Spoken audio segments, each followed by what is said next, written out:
Good afternoon. I'd like to welcome to the Putnam County Board of County Commissioners Workshop for Tuesday, June 14th, 2022. I'd like again to welcome everybody here this afternoon. We'll begin meeting with the invocation by Commissioner Adamczak and the pledge by Commissioner Turner. Please stand if you're able. Please bow. Thank you, Lord, for bringing us all here today. Please be a guide to us as we make our deliberations and our decisions here on behalf of the county and its citizens. Please allow us to make the right decisions that would be right in your eye. Please, as we leave here, allow us to go out in our community and spread the good word about you and about your Son who died on the cross for our sins. In Jesus' name I pray, amen. Amen. Please join me in the pledge. I pledge allegiance to the flag of the United States of America and to the republic for which it stands, one nation under God, indivisible, with liberty and justice for all. Thank you, Commissioner Adamczak, and thank you, Commissioner Turner. Commissioners, move down to the, we'll move down to item 2, which is public comment on agenda items. Any individual wishing to make public comment, I would prefer with this meeting, with the amount of agenda items that we have, that you hold your public comment until we get to that particular agenda item. If that's okay with everybody. If somebody needs to make comment and then leave, we'll take that at this time.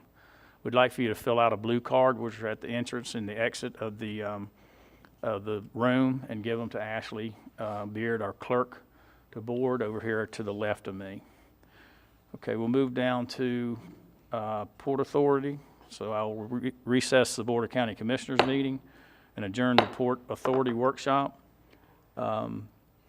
Public comment on Port Authority items. Any public comment on Port Authority items? Okay, seeing none, we'll move down to general discussion on Port Authority items. Any discussion? Okay, seeing none, any comments? Okay, I'll adjourn the Port Authority and reconvene the Board of County Commissioners workshop. And I've already talked to Clerk of Court Matt Reynolds, and we're going to move around the schedule just a little bit, the agenda. So we're going to move down to item B, Administration Courthouse Camera System. And at this time, I'd like to welcome some of the individuals that are here this morning or this afternoon. Clerk of Court Matt Reynolds, Mark Weinberg, Court Administrator, our Chief Justice for the 7th Judicial Circuit, Judge Clayton, to his left, Judge Libby Morris, or Elizabeth Morris, Judge Boatwright, and Major Greenwood with the Putnam County Sheriff's Department. And is Colonel Joe Wells here also? Okay, Joe's in the back. Okay, thank you for being here. All right, we'll move down to that particular item. Matt, do you want to start or with Major Greenwood? There's been a request for security and camera systems for the courthouse. And Commissioners, if you saw the breakdown, it looked like there'd be contributions from the Sheriff's Department and from the Clerk of Court, and also the Chief Judge has given his blessings to use court funds. So, Matt? Sure, I'll go ahead and start it off, and I'll just start off by saying the clerk's, we good? Okay, the go clerk's ahead. office originally was approached by the sheriff's office about starting this project and asked if we had any funding to be able to contribute toward it. And of course, like I mentioned in my budget appropriation request, gosh, was that last week? Feels like it was longer than that. That security improvements are one of my top priorities. So of course I jumped at the opportunity to partner with the other entities that are located down there with us. So I'll let Major Greenwood explain more of the details about how the system itself will work and whatnot. Mr. Chairman. Okay, Major Greenwood, before you go further, Commissioner Turner wants to make a comment. You know, I appreciate the presentation, I really do, but I know that it's very much needed, and I'm prepared just to make a motion to move forward. So, Mr. Chairman, I move that we move this item forward. Second. We've got a proper motion by Commissioner Turner and a proper second by Commissioner Harvey. And we'll open it up for discussion. Commissioner Harvey? That's all I wanted. Okay. Commissioner Adamczak? I guess for this type item, the process is just comes down to a consent agenda. And So basically, is the county looking to cover any of these costs? Because the break, About 60,000. If you look right in there, it tells you what the breakdown is. yeah, I just wasn't sure if the approval to use court improvement funds was Yeah, gonna that's- subtract from that as well. No, the county, it's my understanding, the county's gonna pay zero of this. The court improvement fund's gonna pay for the monies other than the sheriff and the clerk on this particular item. So the item will be processed through the consent agenda with two components. The clerk has funds in the county general fund that is set aside for the clerk, and then the court improvement funds, which are in the board's budget, will be used for those two components. And the sheriff's office will cut a check independent of our items for their portion. So two portions will come from county checks, but not from county operating dollars. One will be the general fund dollars that the clerk has set aside, and one will be court improvement funds, which are not general fund dollars. I have a quick question, if I may. Yes, sir. Does the motion for both of the items recommended can it be the same motion to waive procurement along with the motion I just made? Sure, as long as you don't, Mr. Chairman, if I may, I'd like to add that to my motion, that we also take the second recommended action, which would be to waive procurement code for the utilized preferred vendor along with it. Mr. Chairman, I'll amend my second. Okay, we've got a proper amended motion to include the waiver of the procurement code process to go to that particular vendor, and a second amended by Commissioner Harvey. So Okay. that adds new questions. So basically, is that vendor, is that a state vendor like we see for fire trucks and things like that, or is that our local vendor? that's a vendor identified by the sheriff's office as their preferred vendor. So we didn't put this out for multiple prices from others? No, we did not. Well, just like anything, I can't get on board with that part of it. The first part I was fine with, but thank you. Okay, Commissioner Rawls? So I kind of followed the same question. We're looking at one vendor, and you're looking at 2 megapixel cameras. Work I'm currently doing, we're not doing anything under 4 megapixel, and we're doing as much as 10. I'm just wondering if we wouldn't be better to slow down long enough to take a look at other vendors and see who might be able to come in with, I mean, looking at the equipment that you have here, some of it looks like it's going to be slightly antiquated compared to what's available now. I don't know that this is the best value, dollar for dollar, versus what's available in the market right now. You got one 90 terabyte server. If that server goes down, you have zero ability to be able to see cameras or record at that point, correct? I believe there was 2 servers. I'm not sure under that which quote we've got. You got, it says one American Dynamics 90 terabyte RAID 5 server.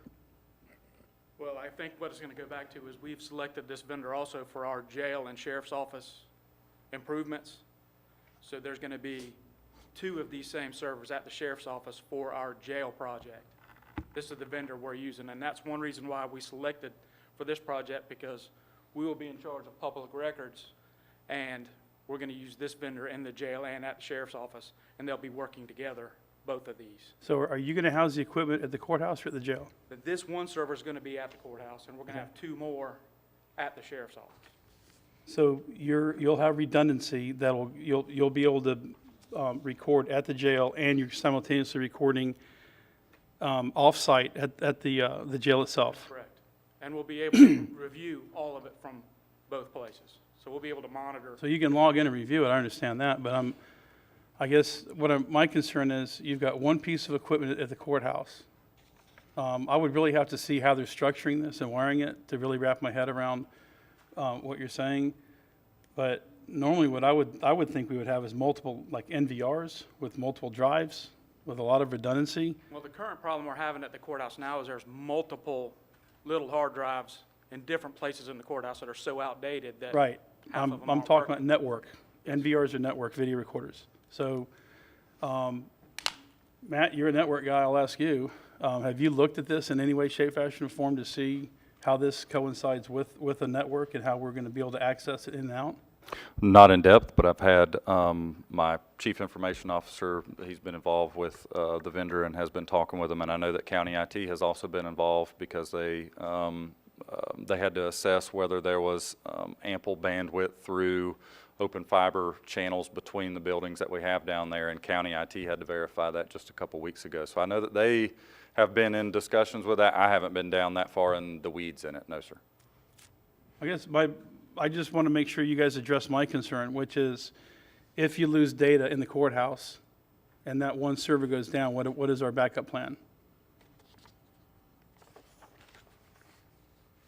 So it's, again, our understanding from our IT company, this is the vendor we have chosen with advice from our IT company and speaking with other people that used it to do some futuristic upgrades at the sheriff's office. There's none of that coming this year. But it would work like any other system where you had two servers at two different locations. Like, for example, we have a server that manages our communications center at the communications center and a backup server for that at the EOC in case we have catastrophic fire or damage at the sheriff's office. So it would work the same. Those two servers would both function as backups to each other at any time we had suffered catastrophic loss at either location. But these are different kind of server. These are video servers. Right? Okay. That's my concern is, without looking at any kind of wiring diagram or the structured layout that whoever the structure, is there going to be a network engineer involved in this at some point? So through the installation, I mean, yes, there's the network engineers that have worked with our IT sections that have designed this project. Again, I won't be prepared to answer any of those questions. I'm an educated law enforcement officer with 25 years experience there and zero in IT. But we do rely heavily on our IT company, our IT vendor. They've always steered us right, and this has been by far their highest recommendation. They have used this vendor in other locations and have vetted a couple on our jail project, and this is the route we're going to go there. So other than leaning on their advice, I can't speak IT with you, Commissioner. I'm sorry. Okay. I'm looking at their equipment right now online. So again, I would question why we get such a low resolution camera for the money. 2 megapixels, that goes back a long time ago. And the highest ones that we have on here are 8 megapixels. You got 19 8 megapixels. Are those, I'm assuming, going to be for outdoor? There's going to be 4 outdoor in the parking lot that will cover 360 degrees off of the main light pole in the middle of the parking 4? lot. There's actually some that are going to be mounted on the outside of the building also. Okay. But there's going to be one set up that are in a pod in the middle of the courthouse parking lot that will cover the entire parking lot. Johnny, come on to the microphone. It's being recorded, but your voice is pretty loud. I just want to make sure everybody can hear you. Okay. You got four 24-port switches and one 48-port switch. Are these dedicated only for the camera system, or will they be used? But they do have the ability for future growth because Right. this software can also go into our key access system, our card swipe system, and the duress alarms that are in the courtrooms and in the judges' chambers can be integrated into these switches to use that because it's set up to where once we get the money eventually to upgrade to that, if a judge hits a duress alarm at his bench, the recordings will automatically go to the people in that courtroom, and you can actually identify individuals, and it will track them through the courthouse if need be. So one concern that's going through my mind is that you're intermingling. You said your secure access, your access controls, and then your cameras. And in my world, it seems to make better sense to have a server that deals with your access controls separate. So if one goes down, the other doesn't. And also, if you have a person logging in to work on the access controls, you don't have the same person that may have access to the cameras. You may want to consider separating that, but that's your business, not mine. My biggest concern is that we're going with a single source, and you're saying it's because you guys are using them at the jail. Is this design build? This is their design, or have we retained a network engineer to actually look at the functionality? They have, it's my understanding, that there's a network engineer with this company that designs their plans. Because it's not in their proposal.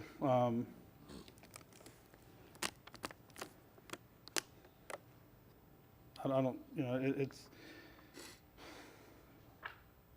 I think there could be a little more meat on this bone, since they're sole sourcing. We could get things called out for, exactly what we're gonna get and what's gonna be involved. Who's responsible if this system does not work day one or we have blind spots? Well, I'm sure, well, that was when we did a big walkthrough. We're more than doubling the cameras that are in the courthouse now with this plan that's in there now. So we did a full walkthrough for that reason, hallways, entryways. We went through in every place that we saw that we needed coverage. That was part of this at the very beginning. But I guess ultimately it's going to be us, that the bailiffs are in charge of court security. I mean, ultimately, it's So not our building. Are we responsible for this design then at that point? Do they come back, we have 3 or 4 blind spots, they have to pull more wire, add more cameras, and they come back for more money? Is it, my understanding is it's now our responsibility because this is what we're asking for, is what you're saying. They didn't bring this to us, we brought this to them and said, this is what our needs are. We went to them, said we needed coverage, and we did a walkthrough with our IT and with the company and located all the places that needed the coverage.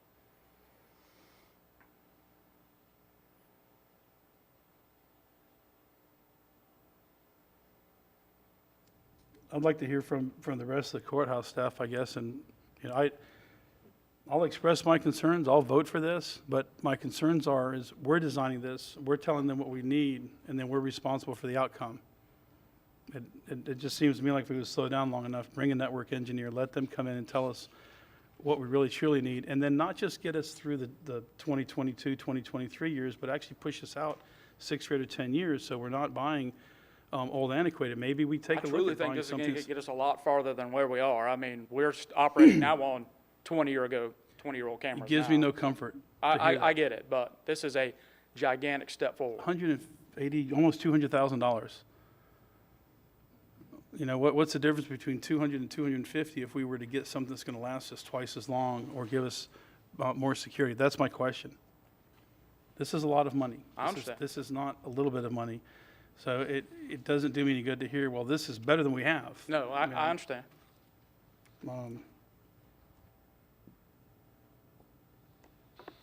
And Matt, you're saying you really don't have anything to do with this itself? Again, like Major Greenwood said, it's not our building. When I was approached by the sheriff's office, of course, security being one of my top priorities, I said if the project is going to happen with security cameras, I would like to be able to add some to it for the other areas that the bailiffs and the sheriff are not responsible for security for, like the customer service building, like I alluded to in my budget letter last week. So I didn't pick the vendor. I have no issue with that, but it's the board's building. It's really whatever you guys want to do. I just know that the sheriff is responsible for security, and that they came down and said, there's major problems with security cameras. So I said, yep, I know. Can I join in? So.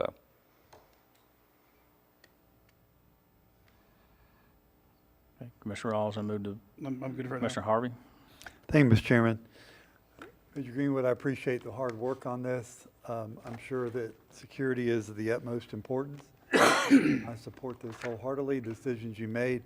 And I used to have a problem with single source things, but anymore, we got to do business with those that we feel comfortable doing business with. And security at the courthouse is of utmost importance. So you got me on board. Thank you, sir. Thank you. Commissioner Adamsack. No different than buying a tractor or anything else. I can't get behind single source even when it's under state contract. And a lot of times what they do is they just share what the price is on state contract to the other vendor and explain why they prefer that one. I need to at least see the other vendor, or at least one other vendor. I would prefer 2 others, and some sort of breakdown of how much each camera is, something like that, because it just says what the items are with no costs per item. And a 2-megapixel camera shouldn't be very expensive.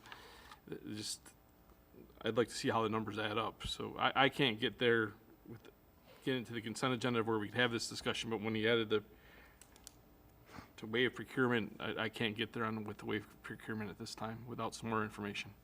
Thank you. Okay.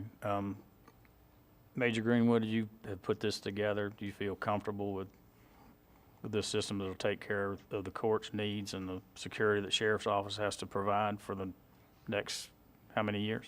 I do. How many years, you think? I'm not an IT guy. Technology advances a lot, but I would say for at least the next 10 to 20 years, I mean, we should be good to go. Okay. All right, we got a proper motion and a proper second. Any individuals make any public comment on this particular item? Okay, seeing none, all in favor, indicate by saying aye. Aye. Aye, pose same sign. Aye. Okay, all right, 3-2 with Commissioner Adamsack and Rawls dissenting. Okay, thank you.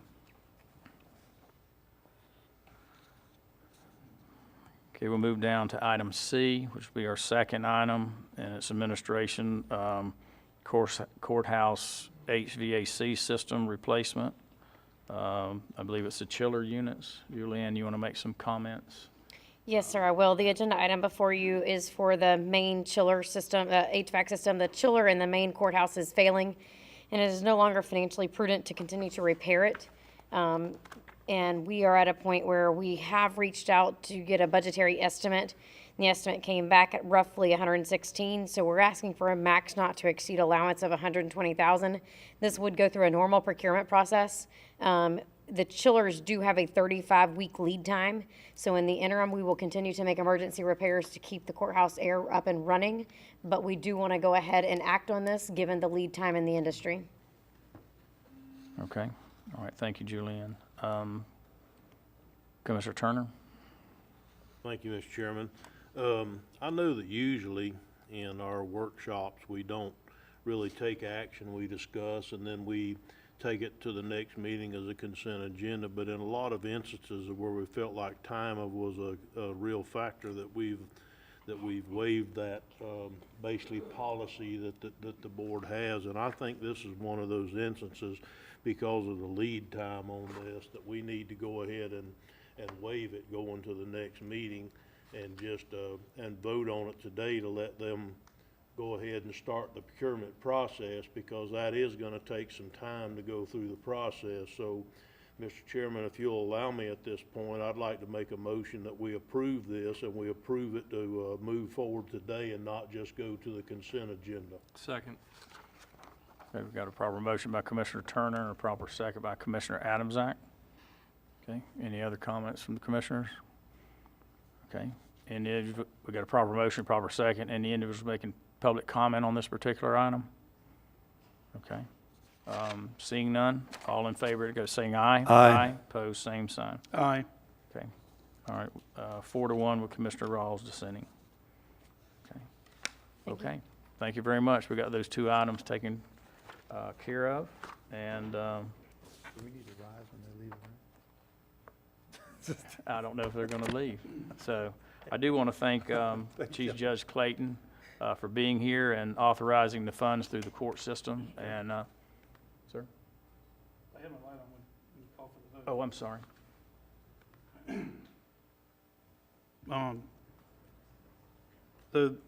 Can we discuss the chiller, or is it put to bed now since it's been voted on? We have voted on it, but I would like to hear your opinion. All right. So this problem has been around for a very long time. I think we need to come up with a solution, but I think it needs to be a permanent solution. I'm not sure, based on what I do for a living, that replacing the chiller system with a new chiller system is a correct action. I really think that what we should be looking at is what it would take to potentially install or look at the cost difference between replacing, is what you're putting in one part of a complete system. Each courtroom, each area has to have a fan coil unit. So you pump in the chilled fluid. The fan coil unit has a coil. It gets cold. It blows air across it. It looks to me like we're not replacing the fan coil units. We're only replacing the chiller head. If when the chiller worked before, it wasn't working adequately, and it sounds like it wasn't, we may be better off looking at using a variable refrigerant flow system where you could have multiple cassettes like you would have in a large facility like a hotel, where you can have different rooms being run at different temperatures at the same time. It would be cost efficient, it would save a lot of money in operations, and it might be a more permanent repair, because the courthouse was not built, when it was originally designed and built, for air conditioning. It was an old building. Back then they didn't have it. But I think, again, we're throwing $116,000 at a problem that we know we've had for a very long time, instead of coming in 6 months ago and saying, hey, we need to start strategizing and come up with a solution for the courthouse to be a long-term solution, we're going to throw a chiller in there. And then what kind of condition is the hydronic piping in? What kind of condition are the fan coil units in? What if our fan coil units start to fail? When chilled water systems leak, they leak. And when you have leaking in an old building, you have moisture problems. So I understand the vote's taking place, but that's what I would have said in my commentary. So that's why I voted against it. Okay, thank you. Commissioner Turner? Thank you, Mr. Chairman. I understand that we could probably come up with a better system for $900,000 instead of $116,000, but this should get us back on track with a usable system. And I don't disagree that it may not be the best one in the world, but at 116, you can't tell me and make me believe that we can do it cheaper and change all the systems out. I don't believe that to be the case. So this is going to give us an adequate, usable system. The one we've had now has worked for many years, and that's the reason why I voted to move this forward, because this will get us back on track with new equipment. Will it create a situation where there'll never be any maintenance again? No, but neither would another system that cost hundreds of thousands more. So, Mr. Chairman, thank you. Okay, thank you. Okay, before we move on, I would like to thank Chief Judge Clayton for being here, and Mark Weinberg with Court Administration, Judge Bodright, Judge Morris, Major Greenwood, Colonel Wells, and then also Matt. So we're going to take a 3-minute recess.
Okay, I'd like to reconvene the Board of County Commissioners workshop, and we'll move up to item A, administration biweekly payroll discussion. Honorable Matt Reynolds. Good afternoon, Mr. Chairman and Commissioners. Just wanted to come and give you guys an update and give maybe an opportunity to give you ample notice in advance of this. I had originally sent the Board and County Administration a letter set multiple months ago now, and we were originally going to swap to biweekly in this month of June. However, after talking with our software vendor, they suggested that we push that back to the end of the fiscal year in order to not have to basically close out the complete year in the middle of a fiscal year and then have to do it again just several months later at the end of the fiscal year. And there's also some nuances with some of the deductions, and that's what I was going to bring up after further research. What county employees will need to do before the transition is complete updated deduction forms if they have weekly deductions, because right now all of our forms are based on a weekly amount. We'll have to swap that to a biweekly amount, and they'll have to complete new W-4 forms. But the new plan for transitioning to biweekly will be the final paycheck of this fiscal year that we're in right now will be Friday, September 30th. And please correct me if I say anything incorrect. I have multiple staff from finance and payroll here. Brought supervision with you, huh? What's that, sir? Brought supervision with I did. They keep me in line when I say something I shouldn't. So, so the last paycheck will be, weekly paycheck would be September 30th. The next Friday would be October 7th. That would be the Friday that paychecks would not go out on. And then the first biweekly paycheck would be October 14th. So that gap between September 30th and October 14th will be the time frame that we're looking at for the transition. The good thing about September is it is a 5-week, gotcha. September is a 5-week pay month, so that September 30th is the 5th paycheck of September. So that should help with that transition. Also, what should help with the transition is I know that the board has previously discussed going to a minimum rate of $13 an hour, as well as a 5.38% increase, and obviously that would apply on that first biweekly paycheck on October 14th. Obviously, I don't have the authority on my own to do anything to assist employees through the transition. So that's why I'm here today, is to bring that to the board's attention and potentially have a discussion for it if the board would like to do something like that, or to just put it in all of your minds so that as you work through the budget process, that's something that county administration as well as you guys could consider going into the new fiscal year. But obviously our staff is open to helping in any way that we can with the transition. So that's kind of a summary of what I'm able to update you guys on biweekly pay right now. Happy to answer any questions or discuss any possibilities of how to assist with the transition now, or we could think about it and talk about it at the next one, or at budget workshops as you guys are looking at how you're going to give raises to staff. So. Okay, thank you, Mr. Reynolds. Start Commissioner Harvey. Thank you, Mr. Chairman. Mr. Reynolds, Mhm. how do we notify our employees? What do you think the best way to do that is?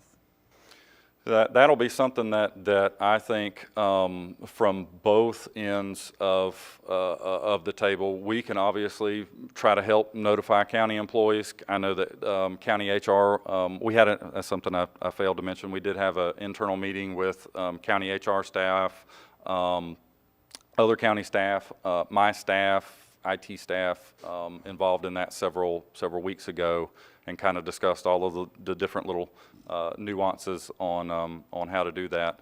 But I think that it should be a combined approach between both our offices to at least let all of the county employees know that, you know, this is coming at the beginning of October. The sooner we can let them know, the better, because July is a 5-week pay month, and September is a 5-week pay month. So they'll have 2 months with an extra paycheck in it before the transition. Thank you. Mr. Turner? Yeah, a couple of things. When you first started this process, I was pretty much against it, and the reason why was because I felt like it was going to put a hardship on some of our lesser paid individuals in the system. Since then, I've discussed it with other entities who went with this, and I found out that I was probably wrong, that once you get moving and within the first 30 days or so, everybody becomes very accustomed to how we pay, and it doesn't seem to be an issue anymore. The issue, I think, is probably going to be when we first switch over. Some individuals, not just at the county, but in other occupations also, live from check to check. So what I would like to find out, one of two things. First off, does anybody know what it would cost, and I'm putting you on the spot, does anybody know what it would cost that we move the biweekly payroll up a week and just give them 2 weeks check, even though they got one coming, we give them 2, and then we're basically paying them ahead a week. So especially from a certain, and I'm just talking this for discussion to the commissioners, especially if we did it from a certain pay level down. In other words, so let's say somebody that made whatever now, they would get their first $13 minimum that we're gonna do next year. They would get it the first week instead of the second week in October, and we just start with a 2-week check at that time and start moving forward with 2-week checks instead of 1 week. That way they would have a 2-week check to cover their second week. The other option would be, if that's too expensive or not doable because of your software or whatever, the other option would be that the county come up with a system where an individual that absolutely lives week to week and can't survive a week without a paycheck, waiting on the 2 week to come, could the county offer some kind of a loan that they could loan them to get a second check during that month to cover that week, and then take it out over a period of time, a little bit at the time.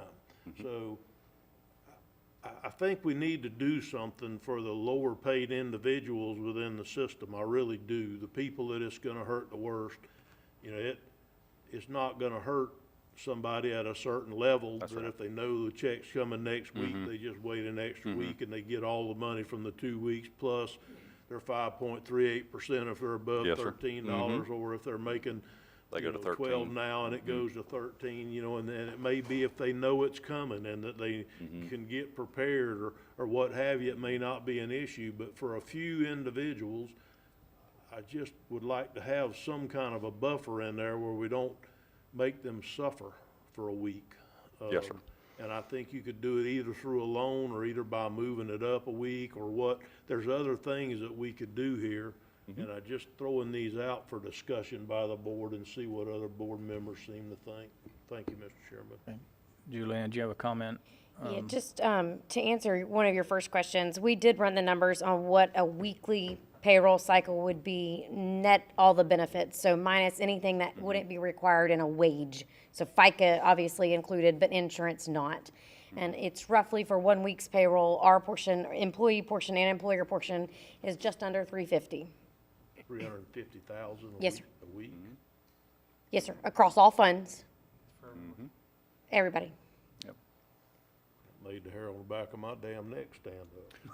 It's a lot of money, sir. Yeah, That's lots of money. I looked That's at a that lot same of number. money That's a for- lot of money. Yeah. Yeah, that's a lot of money. Ooh, Kind of shocked me too when I asked the same question a wow. week or so ago, yeah. So what about the loan deal? Is that a possibility somehow if we just offered a loan to the people who needed it to get by that extra week, and then maybe they only needed half a paycheck to get to the next paycheck where it would be back on track again, and then take it out over a period of time or something? I did research that a little bit, because I wanted to make sure that it was legal under the Fair Labor Standards Act, FLSA, and it appears that pay advances and loans can be done, but there was a very big caution about that.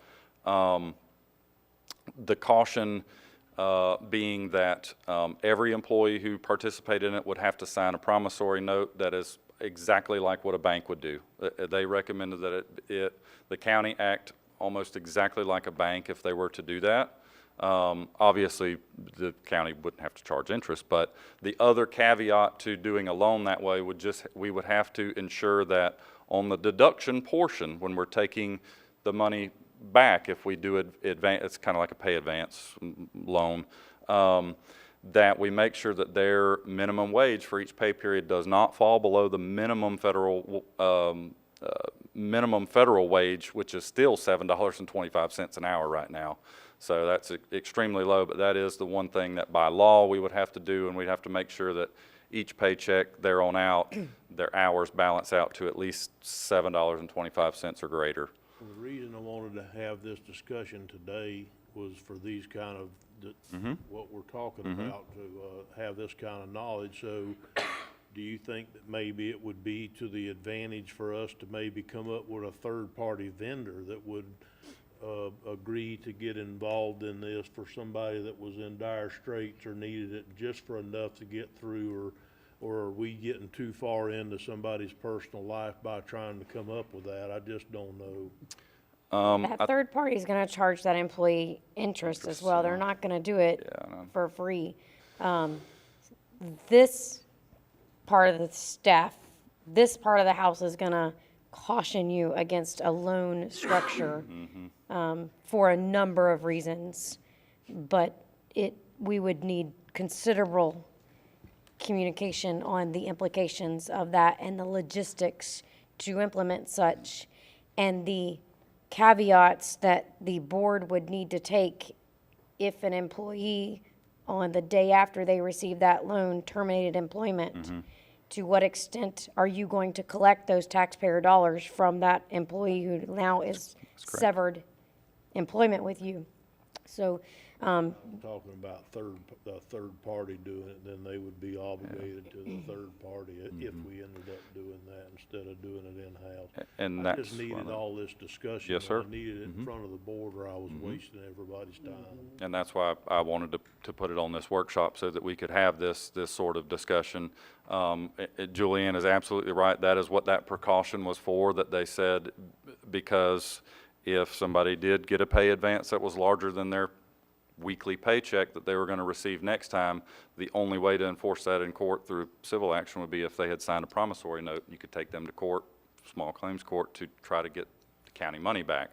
Another option that we kind of discussed internally is if the board, in looking at the budget this year, if you guys had the ability to do a one-time bonus or a one-time payment for that one off week. I don't know that it would have to be a great amount, because the staff will be receiving that next biweekly check on the 14th that has their pay raise in it. That was something that we kind of discussed internally, but again, it is completely up to the board and you guys when you're talking about how you're going to structure your budget and how you're going to structure those pay increases to be enacted going into next fiscal year. So that was another possibility, since you guys are giving some raises, but I haven't been involved with the budget, so I don't know. Again, that's, like I said, if I could make that call, I would, but I can't. So. Done for now, Mr. Chairman. Thank you. Okay. Commissioner Harvey? Thank you, Mr. Chairman. Matt, I'm sorry, Mr. Clerk. My name's Matt. You're good. No. Thank you. it's not. What if we went to bi-monthly? What if we went to the 30th of September, the 1st of October, the 15th of October? Then all this conversation kind of goes away. Tell me the downside of the bidding paid on the 1st and the 15th. I know maybe somebody didn't work. I kind of get that. Right. But that might solve the whole problem. So the way that our payroll kind of works now is, and this is where y'all may have to correct me because I can't remember if it's Saturday night at midnight or if it's Sunday night at midnight that the pay period, is it Saturday night? Saturday night at midnight, the pay period rolls over. So for example, the week we're in right now, the pay period started Sunday at 12:01 a.m. It'll run till this Saturday at midnight. So the timesheets for all of that have to be turned in Monday morning. Payroll's processed, direct deposit file is sent off on Tuesdays, is that right? And depending on your bank, some employees receive their money on Tuesdays, some get it on Wednesdays, some get it on Thursdays, some might not get it until Friday, which is the actual payday. So if we paid on the 30th, which would be the payment for the pay period of that previous, it would have ended that previous Saturday night, and then you tried to pay on October 1st, what pay period we wouldn't have a pay period we'd be paying on. That first bi-monthly wouldn't be until October 15th to cover the pay period that picks up from the 30th forward, if that makes sense. Because there's always there's a lag in payroll. Some entities have a week lag in payroll, but we're on a very tight timeline when we do payroll, that when the pay period ends Saturday night at midnight, oftentimes county departments are filling out their timesheets Friday afternoons because Heidi needs them Monday morning first thing. She's got to run payroll so that the direct deposit file can go out Tuesday. So we're kind of on a really tight timeline when it comes to that process. So if we did do bi-monthly, I think the first one probably wouldn't be until October 15th, which is, it'd be on the 14th. Well, yeah, it just depends on if we would decide if we pay them on the Monday or the Friday if it fell on a weekend like that. Saying they would get a lesser check if they got paid on the 1st, they'd only get 1 week. They'd only get, yes, Right. they'd get from the 24th, Till- 25th at 12:01 until, right, yes, sir. Okay. Just trying to make a solution here, but. Yeah, yep. And that's what we stood around and talked about it and tried to, and it's really hard because to do something, to push pay a week forward, because then we're basically paying for a pay period that we haven't verified yet and hasn't taken place yet. But in lieu of trying to give bonuses or something to try to get people over the hurdle, I mean, I hate to say it this way, but, you know, we just need you to work 80 hours in a 2-week period. And after that first time, you're pretty much okay at that point. Yeah, it's just that October 7th. It's just going to be that one Friday. And we budget for their whole annual salary anyway. Correct. So I think I'd rather take the chance on that. I don't know. Thank you. All right, I'm thinking. And again, like I said at the beginning, it's something to place in all of your minds. It's something that we can continue to talk about. Obviously, we have several months before we get there, and like I said, we have July, which is a 5 pay week month, September, a 5-week pay month. So, and we have obviously more budget hearings and discussions coming up. Well, I'd rather take a chance on our employees, and they'll do the right thing and work for us, and they get paid, and maybe that puts them over the hump, doesn't? Okay, thank you. Commissioner Adams-Act? I guess Hang on, Susan. So you said bi-monthly, which means our employees would only get 24 paychecks in a year instead of 26. I wouldn't think they would like that either. No, the employees would not support moving to bi-monthly any more than what they are supporting moving to bi-weekly, but bi-weekly is better or more advantageous for your employees than a bi-monthly. Right, but he said bi-monthly. I just didn't know what the solution might be. Right. I just wanted to be sure you understood what you were Don't take saying. me out and hang me yet. I'm making a comment. Commissioner Adams-Act? I think the only thing with the loan is I don't think everyone would do it, first of all, and I don't think everyone that True. did it would quit. That's true. So to me, that's a lot less risk than giving a 1-week bonus of $350,000 to everybody. So even if half the people took it and they quit on us that week, which would be a disaster that's beyond what You'd have this bigger would be, problems if that happened. it still would only be a cost of like half of the $350,000. I lean towards that. I do like the idea if there was a way to manipulate the time frame where that first biweekly was on the 7th, and maybe do a 1-week pay period about where you said it.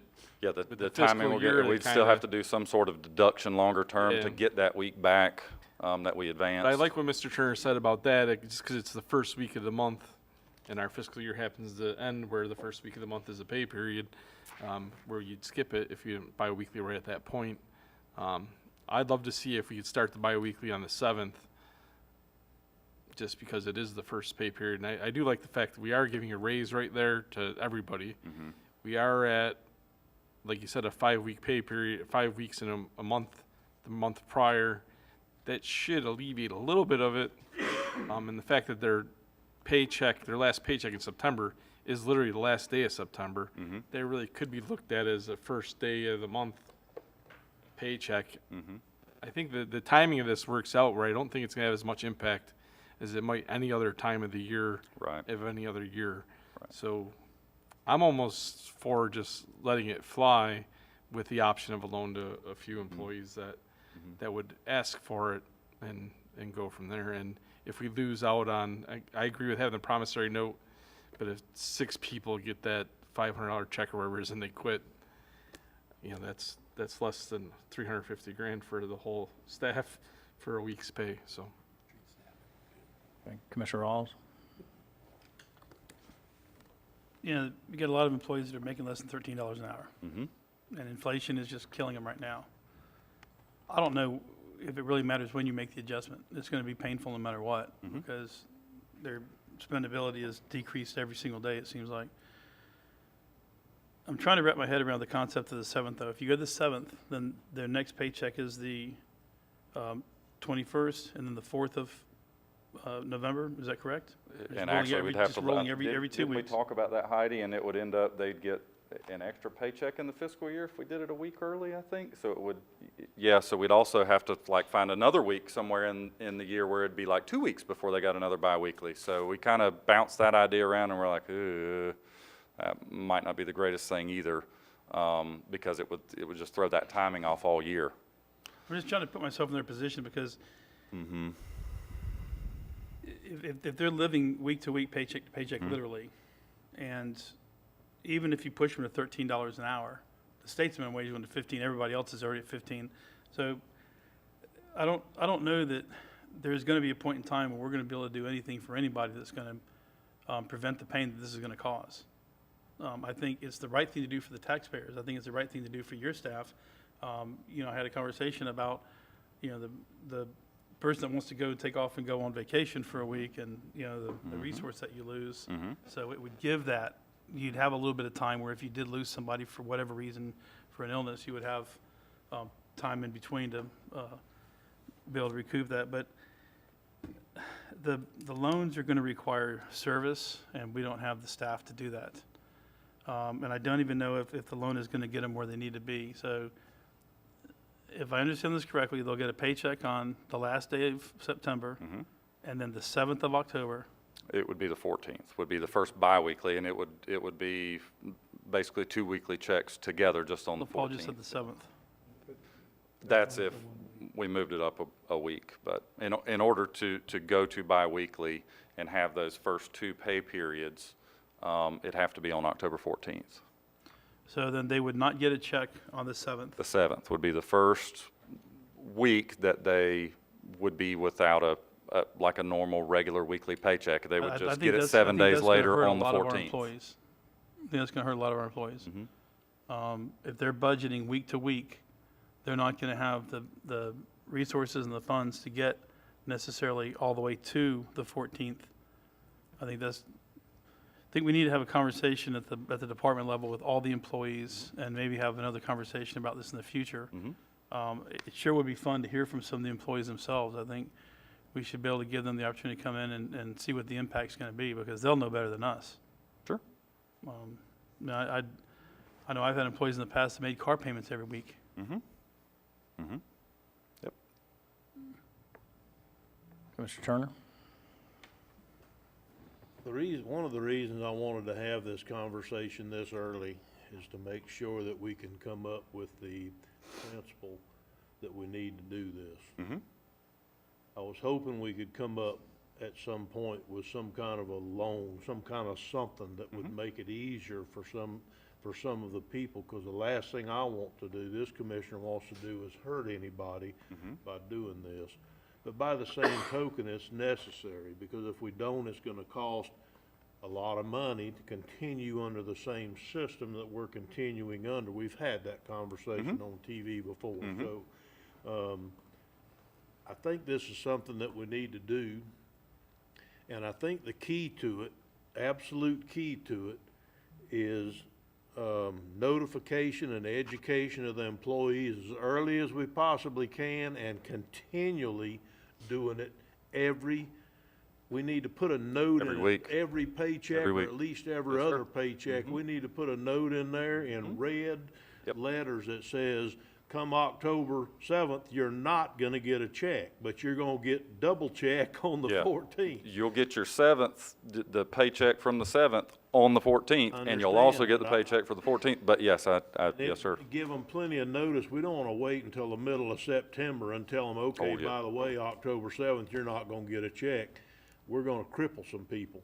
So I think that, the first thing we need to do at some point in the very near future is decide that we are gonna do this, if we are, and then start the education notification project now, early as possible. Let people know that we're planning on doing it. And if the and instruct our department heads, like Commissioner Rawls said, instruct our Talk with their department staff. heads to start talking to the individuals. Absolutely.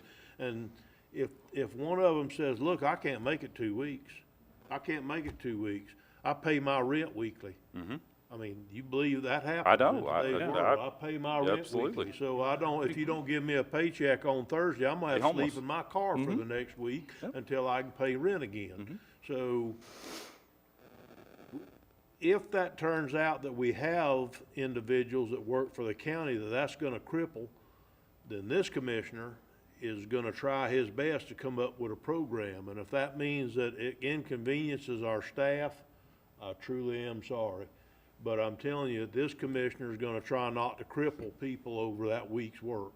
So what I would like to see happen is I'd like to maybe make the decision real quickly, if we're gonna do this, make the decision, start the notification and the education and whatever, and let the department heads be open and start talking to their employees. Somebody that makes 50,000 plus a year, if they can't make it another week, I'm sorry, I'm not gonna cry a tear. They just need to get theirself in order. But somebody that makes $11 an hour that's fixing to go to 13, that's not the same ballgame. That's right. So if they'll start talking to the individuals and find out who can and who can't make it, then maybe we do need to come up with some kind of a program. If this is 3 individuals, like Commissioner Adams Act said, it's not gonna take a tremendous amount of staff time to keep it 3 individuals working in this process. If it turns out that it's 270 individuals, that's a different ballgame. We don't Right. have the staff to do that. So, Right. but I think we're not gonna know that until we make the decision once and for all that we are gonna go to the bi-weekly payroll, starting the new year, October 1st, starting October 1st, and then we can start notifying people of what's going on and see if we can do it. I still think we need to keep open minds enough to where if we're gonna Absolutely. cause a lot of pain, we got to figure out how to stop that pain. I'm just telling you. So, I'm for bi-weekly now. I think that we're gonna have to do it because of the costs of weekly payroll. The cost savings. But also, like I said, I'll reiterate it one more time, we need to make sure that that our department head starts education. It may be that we have our HR department go and start talking to the different departments and say, okay, this is coming. We want you to understand it's coming. Right. If there's no way you can make this happen and you're gonna be crippled, come talk to me on Tuesday afternoon or next week, and let's see if we can work something out to where you're not in a terrible condition here. So I would like to see that happen. First, we've got to make the decision, and I think it needs to happen pretty quick if we're gonna do this, and I think we should. And so the next thing is how do we get there? What do we do? We need a program in place where no employee falls between the cracks, no employee. That's right. So through education, notification, And listening to our employees, I can't do that. I pay my rent every Thursday afternoon, I get my check. I pay my rent that afternoon by the week. I don't have the money if you don't do it. Pay attention to what they're saying, and then we'll come up with a program to make that work. I just think that's what we got to do. Hopefully I'm fretting too much. But I'm afraid there's gonna be a few people that's just gonna need some help through that Yeah, week. I'm pretty sure there'll be several employees that Thank you, would. Mr. Chairman. Okay. Commissioner Adamczak?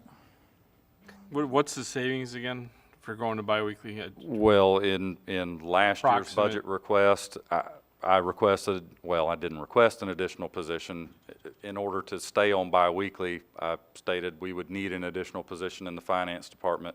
There's just not enough coverage within the finance department at doing it weekly. So another staff person plus benefits would be, I don't know what it would be now. 100 It's, plus? I don't know that it'd be that much. It's 75 with I think that's health really insurance and maybe a little more. So just considering what we're gonna save, maybe find a way to do a bonus equal to that first year savings to people $15 an hour under or $18 an hour under, something like that. Figure out a line in the sand. I agree, we do need to go to it sooner than later because we need to have the cost savings for the county overall. But maybe do a bonus based on that savings for the first year and spread that evenly across all those employees at a certain pay level. And that way it's a net equal for the county budget compared to this year to last year for that particular thing. And go from there. That's just an idea. Thanks. Okay, Commissioner Rawls? I think it needs to be stated too that you could have an employee making $40,000 or $50,000 a year. That used to be a lot of money. In today's dollars, it's not. Especially if you have a single wage earner in the family. That would equate to two $12.50 an hour people if they were making $50,000 a year. I think the impact can be just as severe, if not more, on folks that are in that area where they. There's no doubt in my mind that we have a lot of employees that qualify for a lot of social services and benefits that people that are making $40,000, $50,000 will not qualify for. So I don't think that we need to begin to figure out them. I'm leaning towards being in favor of giving the one-time bonus in the 7th to get everybody through. I'd like to see what a percentage of payroll that would impact. I think it would do several things. Number one, it would be a more meaningful pay raise, in that we know what we're facing right now with inflation.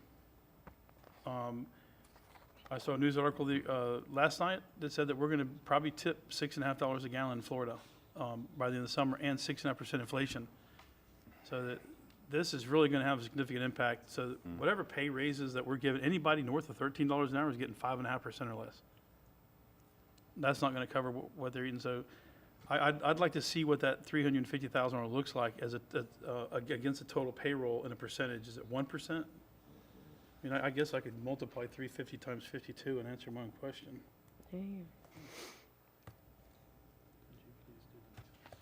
We're about $18 million a year. And if I take,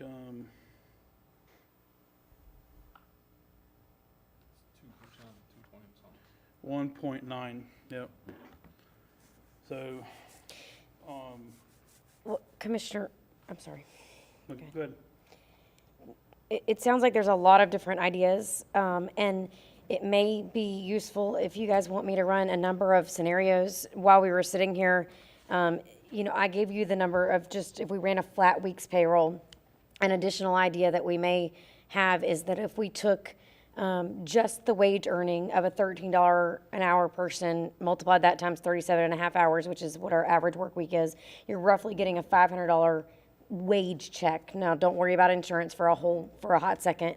If we were to give all BOCC employees a $500 stipend or some sort of, however you want to call it, you're roughly just under $200,000. So that might be an additional alternative that would be a lesser impact than 1 week's payroll, but still carry everybody through at some level for 1 week. But is this with, is this a flat dollar amount with no tax implication for them, or do they have to pay Social Security and income tax on it? They have to pay Social Security, as do Always have we. to pay that. So that's rough numbers for both sets of, wages of what would come out of But the impact is of the the board. 500, that's their net or that's their gross? Gross.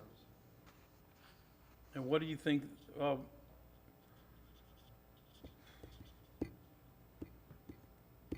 So what would $450, because I think most folks would probably be in that 12 to 14%. So if they got between $400 and $450,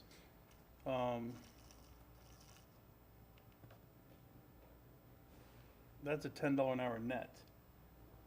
So you're saying this would just be some cushion to Well, it would honestly be for those lower employees currently making $10 an hour. It'd be more net than what they're taking home Yeah. on any given day.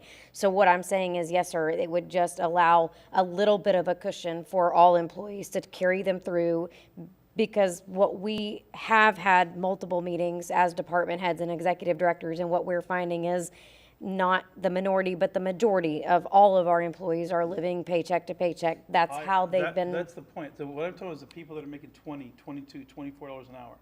If you've got somebody that has a loved one at home that cannot work for whatever reason, and you've got a single wage earner and they're making $24 an hour, I think this is gonna be more dramatic for them. Sure. And more of an impact than it would be for somebody making $10 an hour. There's a lot of social services that our employees probably take advantage of, I'm guessing, on the lower end. But that's always been that problem with the middle-class Americans, where there's this tipping point where if you make too much, you actually have less spendability at the end of the year than the people making half of what you're making. Sure. And so that, again, that was just an alternative option. If we were able to give everybody one set stipend just to pull them through on those critical items that would come due during that week. And then by the time the 14th rolled around, they would have a double They get paycheck. them the 7th of October. So they get a paycheck on the 30th normal. Yes, sir. That's one under the And then a weekly, stipend, and then the 14th would be a double paycheck weeks. at the new wage amount. I think we should propose it to the employees, I think the employees need to have input. Let's see what they say. Maybe they say this helps us get over that hump and we're okay with it and no big deal. I don't know. I personally don't think that we need to impose anything without hearing from the staff. So how do you ask that question to 300 plus employees? That's very difficult. Is he done? Okay. Commissioner Turner? Thank you. My problem with all this is I just don't know how big this issue's even gonna be. Like Commissioner Adams Act said, if we're talking about 6 people, then we can deal with the 6 people and not try to give a complete bonus across the board to everybody to make, we don't need to kill a gnat with a baseball bat. There's a certain number of people that aren't gonna have any money next week, at the end of next week, if you give them 3 weeks' check. They're gonna spend every penny of it, and they're still not gonna have any money next week. I've had some of them working for me my entire life, so I know they spend whatever they have to that amount and have to borrow money on Tuesday afternoon to make it to paycheck on Friday. Those people are not gonna change. So if, I think that the thing to do, like I said earlier, I think that we do have to do exactly what Commissioner Rawls just said. We're gonna have to make the commitment that we're gonna do this. That needs to be step 1. Step 2 needs to be notification and education, and talking to the employees through the department heads and find out how big of an impact this is gonna be. They need to have a meeting, and every department needs to have a Monday morning meeting. Every single department head needs to have a Monday morning meeting that they call everybody in and say, okay, October 1st, we're going to bi-weekly payroll. October 7th, you're not getting a check. But on October 14th, you're gonna get a bigger check with a raise Right. of 5.38 or up to $13 an hour. So they can get prepared, and by the end of that meeting, and our department head should have an idea of about how big of an issue that we got going on here. Is it 6 people? Is it Their whole department? the is it? whole Yep. department? How many people are we talking about here? So I think we need to make the decision sooner rather than later that we are gonna do this. I think we've almost got to for the savings. And then after that, I truly believe that we need to, the next thing is we need to start having our notification, educational meetings with our employees. Send out a note, meet with them, have our department heads meet with them, tell them what's going on, and let's find out how big of an issue this really is, and not just be caught off guard. Thank you, Mr. Chairman. Okay, before I go to Paul, Commissioner Adamsack, Julianne, you had a comment? Yes, sir. I was advised just to remind the commission that this does impact the union, both of our unions. At this time, we can't discuss the negotiations, but it is an impact. Well, they can Which request part? impact bargaining. Which part, the part about going to 2 week or, okay, so basically, I don't know what question I could ask that would be allowed. Well, I understand, but I need to know too, Rich, because all the people that work for BOCC, other than those union personnel, deserve the notification. Are you saying we can't notify and tell them that that's what our plan is to go to bi-weekly, or is it too early to make that decision until you get done with your talks, or until you decide if we can? I mean, I'm sorry to ask this, but I kinda need to know. No, I mean, as far as the notification, they know. I mean, it's part of the conversation. Okay. So we can't make that decision yet, is what you're telling us? Okay. Well, then we may as well go to the next item on the agenda, Mr. Chairman. And I will discuss, I go to the pre-agenda meeting, so we'll discuss this a little further maybe. But I think most employees know that this is where we're headed. And I know each commissioner wants to make it as painless as possible for these, because I guarantee you, every one of us sitting there and here at some point in our lives has been in that. And as Absolutely. Commissioner Rawls says, it may be somebody who makes $70,000 here, and his wife made $75,000, and they bought a new house last year, and for some reason she's not at work anymore. They may have a sick family member, so it's going to affect everybody up and down the pay scale. So, but what I've heard today is we want to make it as painless as possible. So, Commissioner Adamsack? I'm good for now. Okay, Commissioner Rawls? Do we have any, in any of the bargaining agreements, is there anything that stipulates that they're paid weekly? Is that spelled out in the wage packages? So, I don't know if this is, if this is an impact or not, depending which direction we go, but, are you saying that we can't have a negotiation, we cannot discuss this with the employees without opening impact bargaining, or? No, I'm just reminding you that there's a simultaneous conversation that's going on with the two unions right now. I mean, we can't discuss what's occurring in those negotiations, but just to let you know that, this Oh, is, you're currently negotiating, you're saying? Correct. yes, we're in negotiations with the CBAs. Okay. Okay, we're not going to make a decision today, is what it sounds like. But can we please, you run some scenarios like you talked about, and then we'll update the commission at each meeting, okay, on how we're moving forward with this, and I guess what you can say with the negotiations with the union also. Is that okay with everybody? Okay. All right. All right. Thank you, Mr. Reynolds. Okay. Mr. I was just going to say, like we did with the previous discussion of the board on what we're looking at doing as far as employees this year, that came out of our early budget discussions. What we did is we created a memorandum and sent it out through Human Resources. So what we'll do is as far as notification of Mr. Reynolds' target date of September 30th, with a follow-up of October 14th being the first biweekly, we'll generate another memorandum out of HR for all of our employees, so that we'll make sure that it gets in everyone's hands, and then we'll just follow up continuously with staff in that manner. Okay. All right, before we close, is there any individual making public comment on this particular item? Okay, seeing none, we'll move down to the next agenda item, the item D, Administration Animal Control Facility. And before we get started, this is something that each one of these commissioners want to get completed. The previous commission wanted to get this completed. I want to thank Commissioner Rawls for all his efforts and everything that he has done to come up with the conceptual drawing and everything. But at this point, and I'll turn it over to Julianne, is that staff needs direction on how we move forward with this project. So, Julianne? Yes, sir. Thank you, Commissioner. As you mentioned, Commissioner Rawls took the lead for the animal control, so we're really just seeking board direction on how we move forward at this point. The desire that the board gave consensus on was ultimately they wanted to end with a construction manager.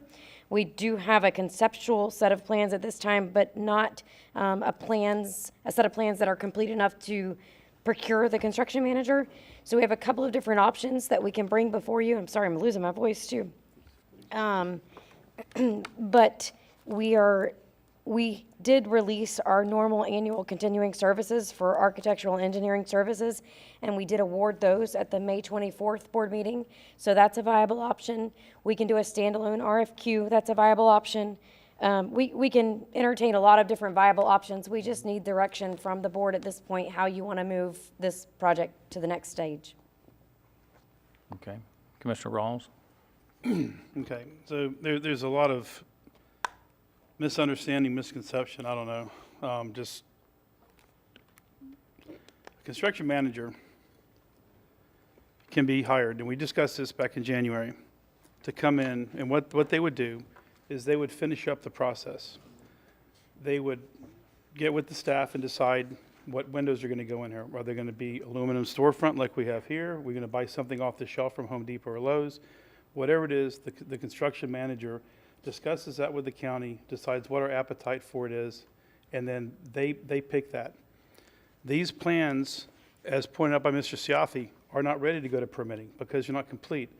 Doors, windows, your roofing, your soffit, all those materials have to be selected. You could go low end off the shelf from Lowe's or Home Depot and buy some $1 a square foot vinyl. You could go with metal soffit. A metal roofing system, is it going to be 22, 24, 26, 29 gauge? There's a whole litany of questions that have to be answered. That's why you bring the construction manager in now. The construction manager's job at that point would be to finish these plans up before they go to a structural engineer, because the structural engineer needs to take the components and cladding, make sure that they meet the design pressures that are intended for our part of Florida. They would also engage an electrical contractor who would do the electrical design themselves. This does not require an electrical engineer unless the county requires it. This would not require. It could be designed by the electrician themselves. They would provide the riser diagram, the panel schedule, and the conductor sizing. Because it's under 600 amps, this facility we estimate only needs less than 400 amps, to be honest with you. Same thing with the plumbing. You would hire a plumber who would do the isometric drawings. They would supply the pipe sizing and all the fixture units. The fixture counts. The boilerplate that goes along with the handicap accessibility and all that, the architect will provide once everything else is decided upon. At that point, you hand it over to a structural engineer and say, here, can we get you to take a look at this? He'll go through, make sure that everything that's called out in the notes meet the intent of the code, and then they would sign and seal that. I have an engineer that's willing to do that as well. But we have to get a construction manager that will sit down and take the time to go through and pick out the windows, the doors, the siding, the roofing materials. We're not going to call it out and force this on the citizens. I can tell you this, a local charter school went out for a construction manager, I believe in March of this year, to build a standalone classroom building with a couple of classrooms in it, a little 2,000 square foot building. We were selected for that, my company was. We just applied for permits. We were given less information than this, and we're already permitting. But we collaborated with the staff. They said, we want these same type of windows. I said, do you want the identical windows? He said, well, if we can get the identical windows. I said, tell me who supplies your last windows. The roofing. He went in one direction, I was heading another. He said, nope, I want this roofing. I want to be able to put solar on top of it. I said, fine, we'll do that. The advantage is the owner makes the decisions in collaboration with the construction manager instead of having this just being imposed on the owner. But you got to get the construction manager retained. I would suggest that we hire a construction manager not at risk. We've discussed this before. A construction manager not at risk puts the onus on the taxpayers, but it saves us a tremendous amount of money. And at this point, that's what we're looking to do. We're trying to get this thing built within budget. The good news is the lumber index is 525 this morning, where it was 1,350 back in March. So we've got a steep decline in cost of lumber, but not all building materials, only lumber. But I think if we do this correctly, if we do this the right way, we'll be able to still deliver this thing with the $750,000 as budgeted. But it is ready to go to a construction manager. We just have to get that person on staff or hired. And we've been talking about this since January. Okay, Commissioner Harvey? Mr. Chairman, I'm going to wait for my comments if you don't mind. Okay, Commissioner Turner?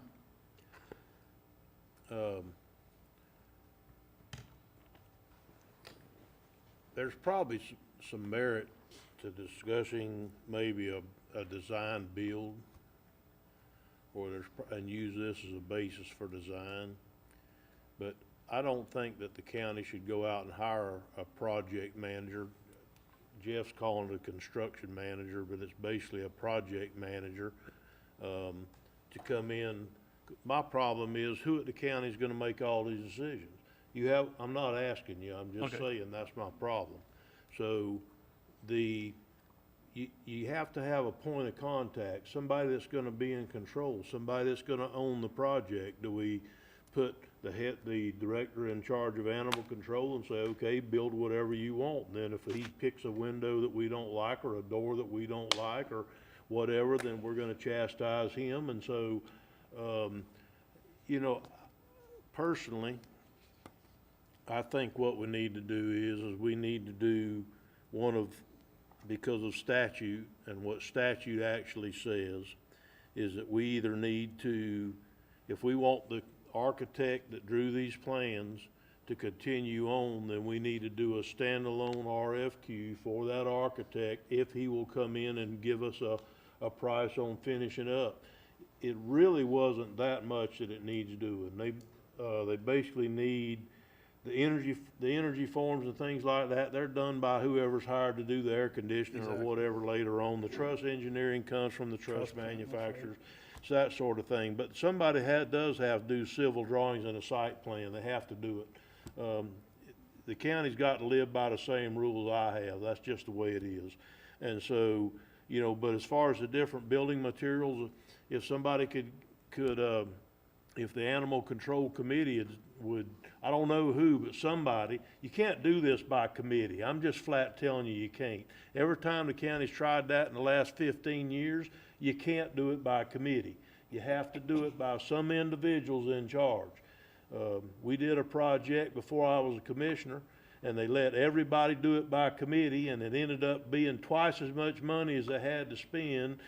And I agreed to negotiate with the county to bring the price down, and we did it for less than half of what the original bid was. But the only way I would do it is if I got to deal with the county administrator only, nobody else, or I'm out. And they agreed, and we went and negotiated a job that's just fine. It works just fine. It's out there at the community center in Interlochen. It works just fine for the intended purpose. It was half or less than what it was, what the original bid was. So, point being here is we either because of statute, I'm being told, we can't just waive and say, okay, let's just pay this architect money and let him finish up these plans, because by statute, it won't let us do it. We've got to either put out a RFQ, and that architect would have to apply on that RFQ on this set of plans, or we would have to put it out as a basis for design, or to a design build, who would then go secure an architect, this one or somebody else. Or we need to use one of our continuing services contractors to move forward. Those are basically the the three ways we can go and do this by statute, other than hiring a full-time person to come in and be the project manager. You could do it by, Construction manager. you could do it by design, or by contract or whatever. But what you're doing then is you're saying, okay, Mr. John Smith, project manager, go do what you want to do. Put in whatever windows you want, put in whatever roofing you want, put in whatever, because nobody at the county is going to be here to make that decision. So it's not like you can deal with the owner or deal with one person or whatever. It's just not the way it works in this environment. So, we can talk about the way we wish it would be, or the way that we wish statute read something different, we could go and do all that, but that's not what it says. We got basically three options here that I see, and I already laid those options out. And it's either the RFQ, use of continuing services, or put it out for design build using this as a basis of design. I don't really see where the project manager would actually help in this particular situation, because there's just too many decisions yet to be made. I'm done for now, Mr. Chairman. Commissioner Rawls? It's not a project manager, it's a construction manager, and the construction manager would be a general contractor. So I serve in this capacity. I have in the past, and I'm currently serving, obviously, on a couple of projects. If you hired the right project manager, or a construction manager, now you got me saying it, the person comes with a very valuable skill set, and they save us a pile of money. They come to us. I mean, if you said, look, Jeff, we want hollow metal doors, I'll say, okay, we'll use Republic Doors. I'll call up Quality Hardware in Jacksonville. I'll have you cut sheet in about 5 minutes. We probably already have it in our office across the street. So we would give you a specification sheet, or whoever the construction manager is. And I'm not saying I want to be a construction manager on this one, by the way. But, you know, getting the rest of the materials together, like Commissioner Turner said, whoever supplies the trusses will supply the truss engineering. It comes with it. Whoever supplies the siding will supply the Florida product approval information. But is it going to be vinyl siding, hardy board siding, LP smart side? Is it going to be stucco? You know, those decisions have to be made. There's stone shown on here, but at one point the commission said, we don't want to have the stone on there. So if those are decisions, and there's no reason why we can't sit up here and make those decisions. If somebody walked in from Shea Glass in Gainesville and said, hey, look, I can give you the storefront system with double pane low-E windows, this is what it would cost, and they would hand us the specifications that we need for that system. This stuff is not rocket science. It's not hard to get. You know, and to be perfectly honest with you, if you put me under crunch and gave me about 3 hours, I could give you everything else that you're looking for, minus the actual drawings themselves, as far as your submittal sheets and your product information. It's just that easy. And Commissioner Turner's right. You decide that you're going to hire XYZ HVAC company. They hire an energy rater that does the manuals that are required for the mechanical.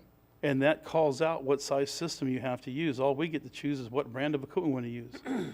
So we don't have to put this out for bids like he's saying. We could hire a construction manager, and we can do it like that. The school district has done it in the past. Other agencies have done it.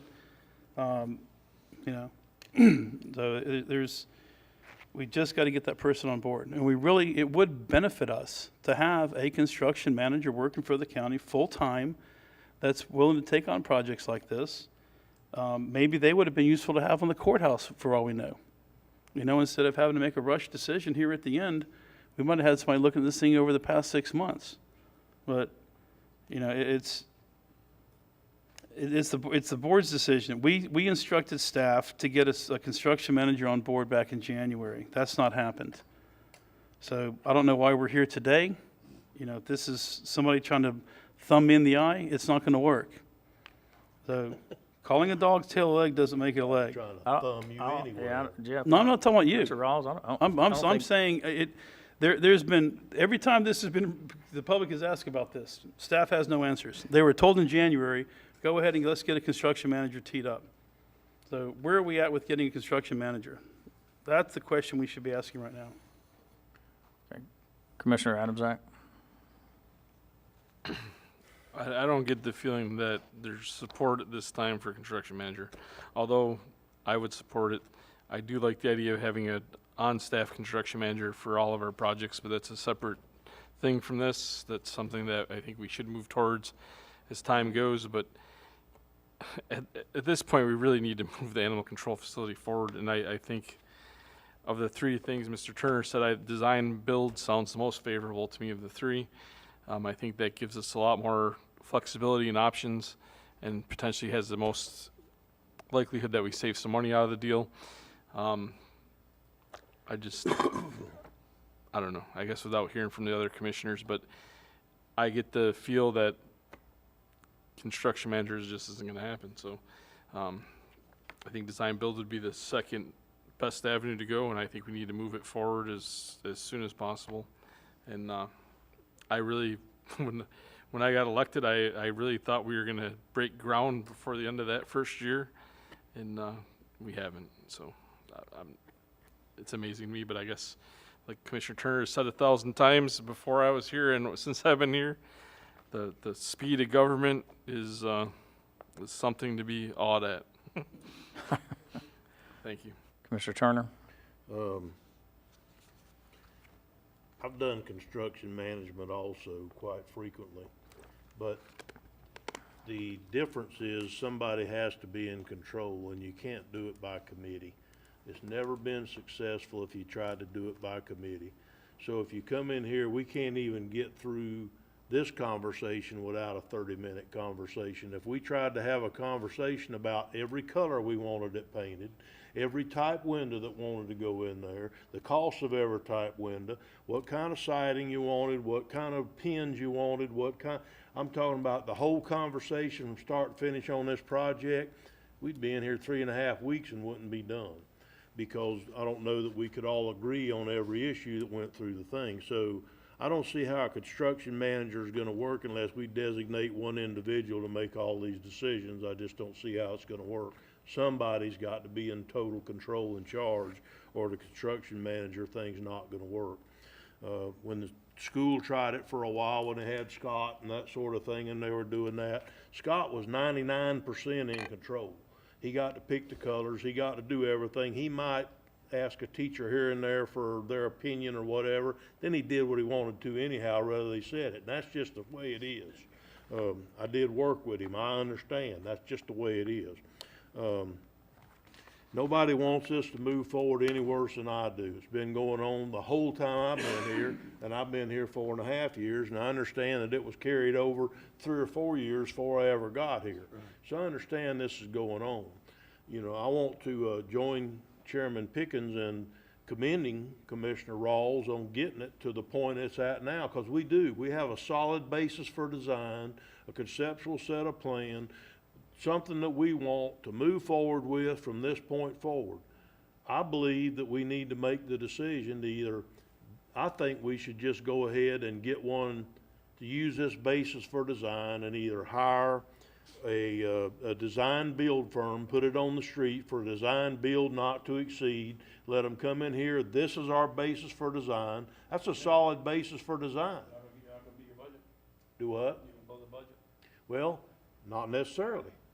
Not necessarily, because it's a high possibility that they're gonna come in, we can tell them what our budget is, and there's a possibility they can come in at that point and say, okay, we're gonna use block walls on the outside, we're gonna strike the joints and we're gonna paint them, we're gonna make this nice, but it's not gonna be the Taj Mahal. We're not a Fortune 500 company that we're building the conference room for in the Ivory Tower up in New York City. And so, if they can take it to that level, a design build could take it to that level. But we just flat tell them our budget's $750,000. If you go over that, I'm just flat telling you we're not gonna do it. We're gonna take another route. So we either got to go that route, because I don't see the project manager working. I don't. Not in our instance, in this case. There are cases where it works. I just don't think this is one of them because nobody's in control.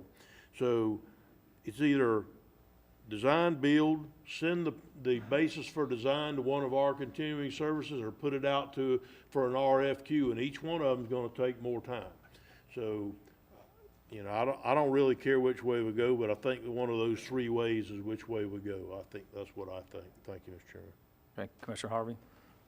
Thank you, Mr. Chairman.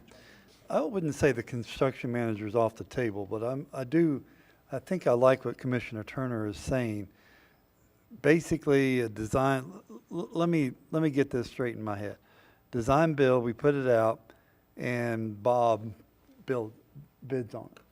And he says, well, we're gonna do metal siding, metal building, we're gonna do these pins like this, and then we decide if we like that, right? Is that how that would work? On a design, you asked me, Yes, sir. okay, I didn't want to interrupt. No, you're fine. Design build, what you would do is you'd put out a basis for design. Right. For instance, we want a building that's so many square foot, we want it to resemble this one's gonna be our floor plan.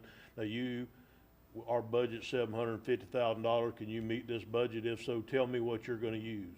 Right. And he would come in and say, he or she would come in and say, okay, what we're gonna do is we're gonna put in aluminum frame windows, not storefronts. We're gonna paint the outside of the building, we're gonna strike the joints, we're gonna put this on the front. And Okay. basically what the city did to the River Center. They had 2 or 3 different proposals on that. The person that came in with the cheapest proposal that'd make it work, built the River Center for the city under a design-build contract. So under that, Fred could come in and go, you know, I'd rather see this as a stick-built building, but the budget's gonna be $900,000.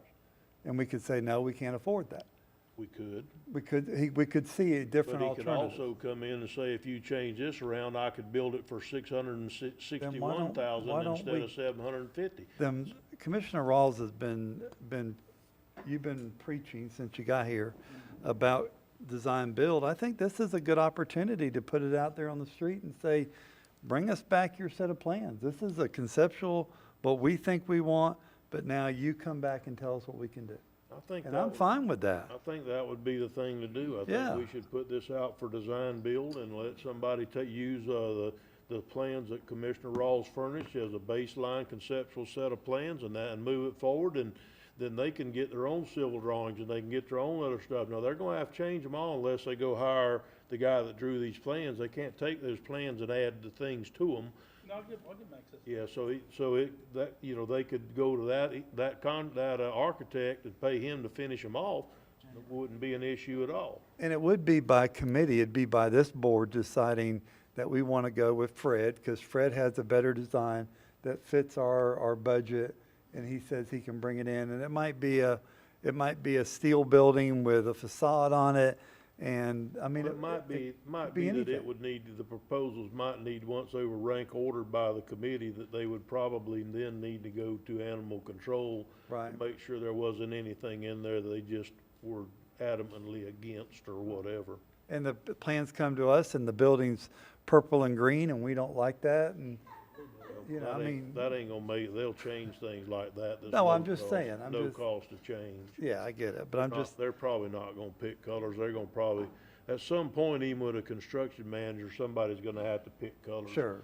You know, I would say it would be whoever the head of animal control facilities is, whoever. But it that might give us some really cool concepts out there that somebody could bring in and say, I can do it for this. That's right. Yeah, I'm good with that. Thank you. Thank you, Mr. Chairman. Okay, Commissioner Rawls? I'm just gonna tell you unequivocally, you're not gonna build it for the budget if you go that direction. So when you hire a construction manager not at risk, you take part of the cost off the table, because you're taking you're taking the risk off the table as far as they're concerned. As far as, and you're in risk management, you know what I'm talking about. The other thing is, it just doesn't make sense that we wouldn't build this thing with the construction manager. I mean, what we're telling the public right now is we don't have anyone that in our organization of 300 people that has the ability that we can trust to sit down and do something as simple as selecting a siding, a window, a door. You know, there's some pretty low-hanging fruit. I mean, I would imagine we're gonna just do some basic, like those steel hollow core frame doors over there. You know, if that's the flavor, then we should do that. But I will be the first one to say that I'm shocked if you can deliver this thing for $750,000 or less, because the base building itself is around 4,000 square feet. And at current construction costs, and that's what you're talking about doing, is you're gonna bring in a general contractor that will hire an architect, that will hire an engineer, that will hire a civil engineer. They'll get all that done, and they're gonna come in there, and I'm guessing we're probably gonna be in the $1.5 million to $2 million range when it's all said and done with with 2 kennels attached. Whereas if we went with the construction manager, we bring them in, we supply the materials to the extent that we can. Obviously, we choose what materials we want to use. And why don't, you know, one question that's running through my mind is, why don't we have a basic set of design standards for the county? I mean, why don't we have that for small construction projects? Already hammered out in writing, so when you take on a small project, we don't have to go through this drill. But it would be an interesting drill for us to go through and lay down on paper. I personally think that the building would look good with storefront doors. I think as far as windows go, just do aluminum storefront like we have back there, make them low E, or if we want to do vinyl, we could do some vinyl frame windows, to keep the cost down. But I'm not going to fight the board on it. It's your decision. You know, I'd like to see this thing built. I'd like to see it built for $750,000 or less. I know it can be done. If you guys saw what I saw in an email this morning regarding the cost of lumber and the price that I'm paying for lumber right now, you guys be jumping all over the opportunity to build this thing out of wood. You know, my wife has taken on a business for a building supply business, and we can get materials pretty cheap, but you're not going to get that. You go on the street for a design build contractor. In this case, we have a very limited amount of money. Now, if we're talking about ponying up another $500,000 or $1 million, then it's a whole different conversation. But what drove this conversation in the beginning was we only have $750,000. The state government won't give us any more money. We want to get this thing built. And I said, look, I can make it easy on us. Let's go through and get a construction manager. I'll get the design going. I've got the engineer and the architect teed up, and they agreed to do it. But now we're going in a different direction. And the board actually agreed to this in January, and we told staff, let's get us a construction manager on board. Was it March? Okay, March. Okay. Commissioner Turner? It's easy to sit here and say that it's no big deal to do this, and it's like there's just no big deal, and that somebody around the county ought to be able to do this.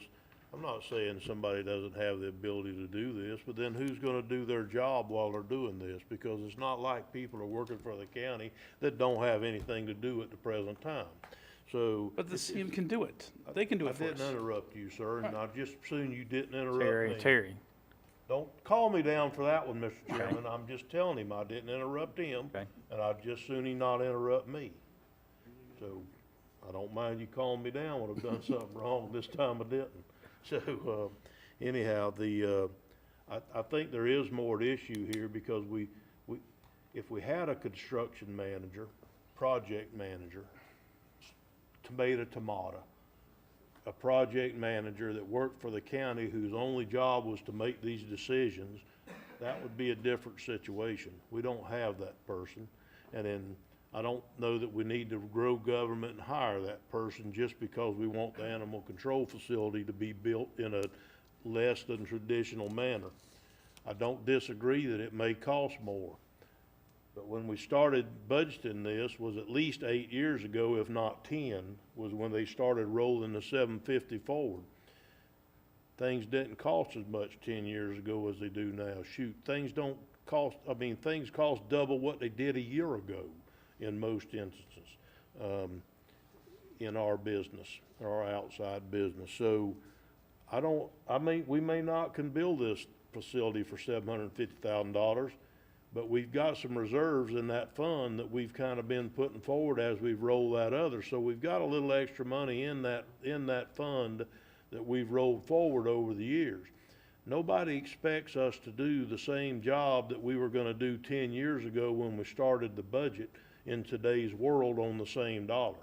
So yeah, it may cost a little more, but I think the next step, it's going to only cost more and more and more if we keep talking about how we're going to do it. So I think we do need to hire construction, a design build firm, put it out an RFQ for a design build firm. Tell them we got a $750,000 budget. Do the best you can to bring it in as frugally as you can. And I'm sorry, but it's an animal control facility. It's not a Fortune 500 company on the penthouse floor of New York. We want it nice. We want it comfortable for the animals. We want that, but it doesn't have to be pretty. It doesn't. Julianne's gave me the finger. All right. Julianne, you have a comment? Yes, sir. Just one point of clarity to make sure there's no misconceptions after we leave here today. When you put out a design build RFQ, the the budget dollars are not released in the beginning. We have to reach a rank order first, because design build is much like architects. And then when we begin negotiations with that top ranked firm, we tell them, here's what the board set aside. And they may come back like everything else we do and say, I'm nowhere near that. And then we would go to the second ranked firm until we were able to negotiate something that we believed was more reasonably close to our budget. So, the county was criticized in our last operational audit for releasing that information. Actually, that was as we engaged a construction manager. So there are state rules that revolve around releasing those dollars early. Take that one out of it, but we've Okay. got to get this process moving, Yep. and we need to get it moving correctly. Absolutely. Because this isn't the only project we've got coming up that we're gonna do this on. We've got the landfill offices that once they get kind of designed, we're gonna have to figure out a way to do them. It could be straight bid. I think you're fixing to send them straight on, so whatever. You know, it's just a matter of how we're gonna do business. I just think it is, and I just so- wanted to make sure there wasn't any confusion if that's the direction the board goes, when the document's released. But we can have some input on a design-build project. Absolutely. We can tell them what we want. This is the basis for build. We want you to bring it in as inexpensively as you can. We can. But these are the things that we want, the minimum things that we want. Absolutely. We can do that. Yes, sir. Commissioner Harvey? Thank you, Mr. Chairman. You know, I want to ask a couple of questions, and I'm with you. We don't need to build the Taj Mahal. We need to build something better than what they currently have, and that bar is not very high at all. Trust me. Any building out there with a concrete slab would be better than they currently have. So, and we all been talking to, I say we all, I don't know that for sure. I know I've been talking to metal building companies, and they feel confident they can build something out there, just a standard box looking thing, and then facade it up after that for a lot less than this. Is there a way, and this is my question, because as much as I care about a new building, I care more about the facilities for the animals right now and getting that done. Is there a way to split that out? We already know what the kennels should look like, okay? Could we say you can bid on the kennels, or you can bid on the building, or you can bid on both of them if you want? No, it needs to be one project. Just need to be one? I believe that. Because I'm concerned, I really want to see those kennels come out of the ground. I mean, really, that's a pretty easy lift right there. So keep in mind, sir, if we engage a design build firm like we're discussing, let's say the contractor that's selected ultimately comes back and allocates a dollar certain to building the kennels, which is really chain link fence and concrete.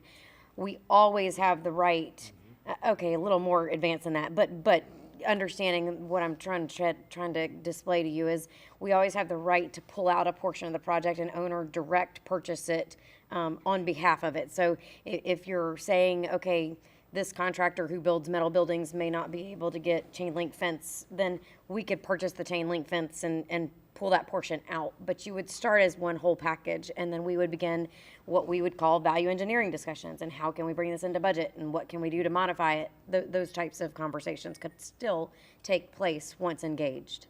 Thank you. Commissioner Adamczak? The construction manager thing from a county employee perspective, I think, is where we need to go, exactly for the reason you stated, that we do have other projects coming up. We have this whole part of this building over here that's unutilized, that needs work. We're doing a roof. And someone that was in that capacity could be doing a lot of this work for us in the background. I just wanted to say that, and however we decide, I think we need, in this particular project, we need to start getting it out there as soon as possible. Just need to move forward, and I think design build is probably the cheapest way we can do it, given the non-construction manager position. That if I feel like, I thought we voted to do a construction manager before, but it sounds like obviously we're back here today, pulling back on that for some reason. I don't have the background of why that is, so. Julianne, you want to address that? I'll do my best, sir. At the March 8th meeting, when Commissioner Rawls gave the update and asked that we engage a construction manager, We had not seen those plans that he was providing at that time. That conversation came up in commissioner comments at the end. He advised he was ready, he was done. When those plans were delivered, they are not enough to engage a construction manager. I've talked to legal counsel, I've talked to my cohorts. In order to engage a construction manager, and I'm not telling you that somewhere, some way, someone hasn't done it backwards. What I am telling you is that the correct way to do it is that you would have a signed set of architectural plans to engage that construction manager on. The construction manager is there to manage the construction activity that is after you've got your architectural services signed, stamped, and sealed. And again, the county was criticized for the way they engaged a construction manager during the last operational audit that we went through. So again, I'm not telling you that somewhere, somehow, someone hasn't flipped the order, but of my procurement cohorts and of my legal counsel, we're out of sync with where we gotta go, and we've got to end, before we engage a construction manager, you've gotta have those signed, sealed plans. And typically, and this is not required, but best case scenario, you would put that engineering firm or engineer, architect on the committee to select your construction manager, because those two people are gonna work back and forth together continuously. Again, that's not necessarily a hard and fast requirement, but it is a best practice. And in this particular case, we're just missing a component, and that's why staff brought it to you, was simply, tell me how you want to proceed to get that component or change the direction we're going, but we just would like to go down a legal route in order to get to the point where we can break ground. Commissioner Adams, right? Okay. Commissioner Rawls? Who is your legal that you're talking about? Me. So it's your opinion that we cannot engage a construction manager to come in with a set of plans that's not build-ready, to take a project to fruition? My understanding, that's a design build, you're hiring someone to. No, do that's design. that's not true. Design build's completely different. So I'll give you an example. Putnam County School District bought the old Atlantic Bank. They hired Mandeezy White as a construction manager. Mandeezy White had a set of plans that were not complete. The plans were completed with Mandeezy White sitting with the architect that worked for the school district. They then completed the plans, got everything done, and then brought it up out to bids. And then Mandeezy White brought all the bids to the school district, and the school district picked which subcontractors they wanted for that job. That was a construction manager job. They did not have a 100% set of plans. So I'm gonna tell you right now, you're absolutely incorrect. Your cohort, your legal counsel, they're wrong. Construction manager, not at risk, would come in. They would finish the design, they would make all the selection, they would pull the permits, and they would build the building. That's all it is. If Okay. staff is unaware, that's one thing. But saying that it can't be done is ignorant, because that is not correct. It can be done. It is done all the time. It may not be done in Putnam County like you're talking about, but it can be done. And like Commissioner Adams said, and Commissioner Turner said, we're fixing to build offices out there at the landfill. Why would we not want to have this type of service available to save the taxpayers the dollars, to give our employees more pay raises, to save money, and get this animal services building built? That's all. Commissioner Rawls, I appreciate your comments, but the ignorant, that's a little Ignorant hard means to without take. knowledge. It's you know, it's ignorant for someone to say that the word ignorance is offensive, because it just means lack of knowledge. That's all. Well, And that's what I'm saying is, if we're ignorant as a board to what's real and allowable, that's our fault. But we can build this. We can hire a construction manager. They could sit down. I'll be more than happy to take the lead if that's what you guys want. I got the time to do it. I'll sit down with them. I'll go through here. We'll look at the design pressures on whatever siding. We've already discussed tentatively using lap siding but not using stone, so that's easy to accomplish. Pick out the windows, pick out the doors, pick out the roofing material, get all the submittal data ready to turn in, and then get the plans ready for 100% build. But you got to have that person. I can't be the construction manager. It's a conflict of interest, I feel like, to work as a general contractor for the county. Administrator Suggs? Mr. Chairman, I don't know if my comments are going to do anything other than inflame a conversation we're already having, but railing on staff up here and is not going to make this problem any easier to fix. We got a problem we're trying to find a solution to. So railing on staff is not going to fix that this afternoon. And I'm going to be honest with you, when it comes to having conversations, sitting here today, I'm going to listen to the 5 elected officials on how we're going to follow through on this process to find a solution. But I'm always going to take the advice of my sitting attorney over someone who's a contractor. That's just my opinion. All right, thank you. Commissioner Turner, then we're going to make a decision on this. Mr. Chairman, I think I'll hold any comments, because basically I was gonna just say that I'm very appalled at the lack of respect and the lack of that's just been shown to staff, and I think it shouldn't have happened, but that's fine. What I do want to say is if you want to move this forward, everything that's just been mentioned here this afternoon is a lot closer to a design build than it is to a construction manager, unless you have a full-time project manager on staff. My problem that I'm not gonna vote for that. It may sound all sexy to everybody that's listening, but I don't think the county should be, or the city, or any other municipality, and I wasn't for the school system when they tried it for a while either, that public entity ought to be competing against somebody that's on the street having to live by a different set of rules that's feeding their family and keeping their lights on, and so they can't compete in that environment any longer. So I don't believe that we need to go that route. I really don't, because I don't want to start competing with all my construction people and the different subs and everybody else. I don't think the county ought to be there. I think that if we're going to move this forward, we need to make the decision to either go hire a design professional to finish this set of plans up and then put that set out for bid, or go out and put for bid for a design build process using this set of plans as a basis for construction. Thank you, Mr. Chairman. Commissioner Adamczak? If competing with contractors out there in the neighborhood or whatever saves our taxpayers a significant amount of money, I'm all for it. Have no doubt. So, and maybe that results in us being able to actually lower millage and help out people throughout our community, not just a few contractors. Another thing is, I think we need to move forward with this, so if the chair will entertain a motion, I'd like to make a motion on this. Okay. I'd like to make a motion that we move this forward with the current plans under design build process in order to get this completed and on the street as soon as possible. I second it. Okay, we got a proper motion on the floor to move forward with a design build process, correct? Yes, sir. And we got a proper second by Commissioner Harvey.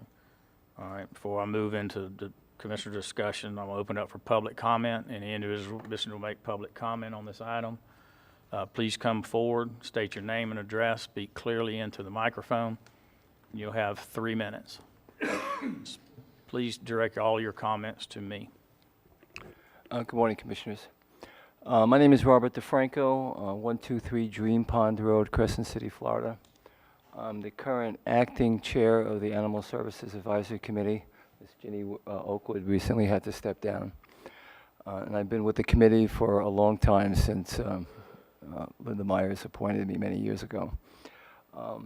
Real quick, my background: I ran the Animal Behavior Center of New York and the Queens Community Animal Shelter for 13 years in New York City. I'm an educator. I'm with the American College of Applied Science, and we do animal science and behavior programs, and we also have a sanctuary in Crescent City. The committee is concerned because I believe this money has been set aside since 2019. And I'm very familiar with Commissioner Rawls' argument, and I also, Mr. Turner, I understand about the design concept.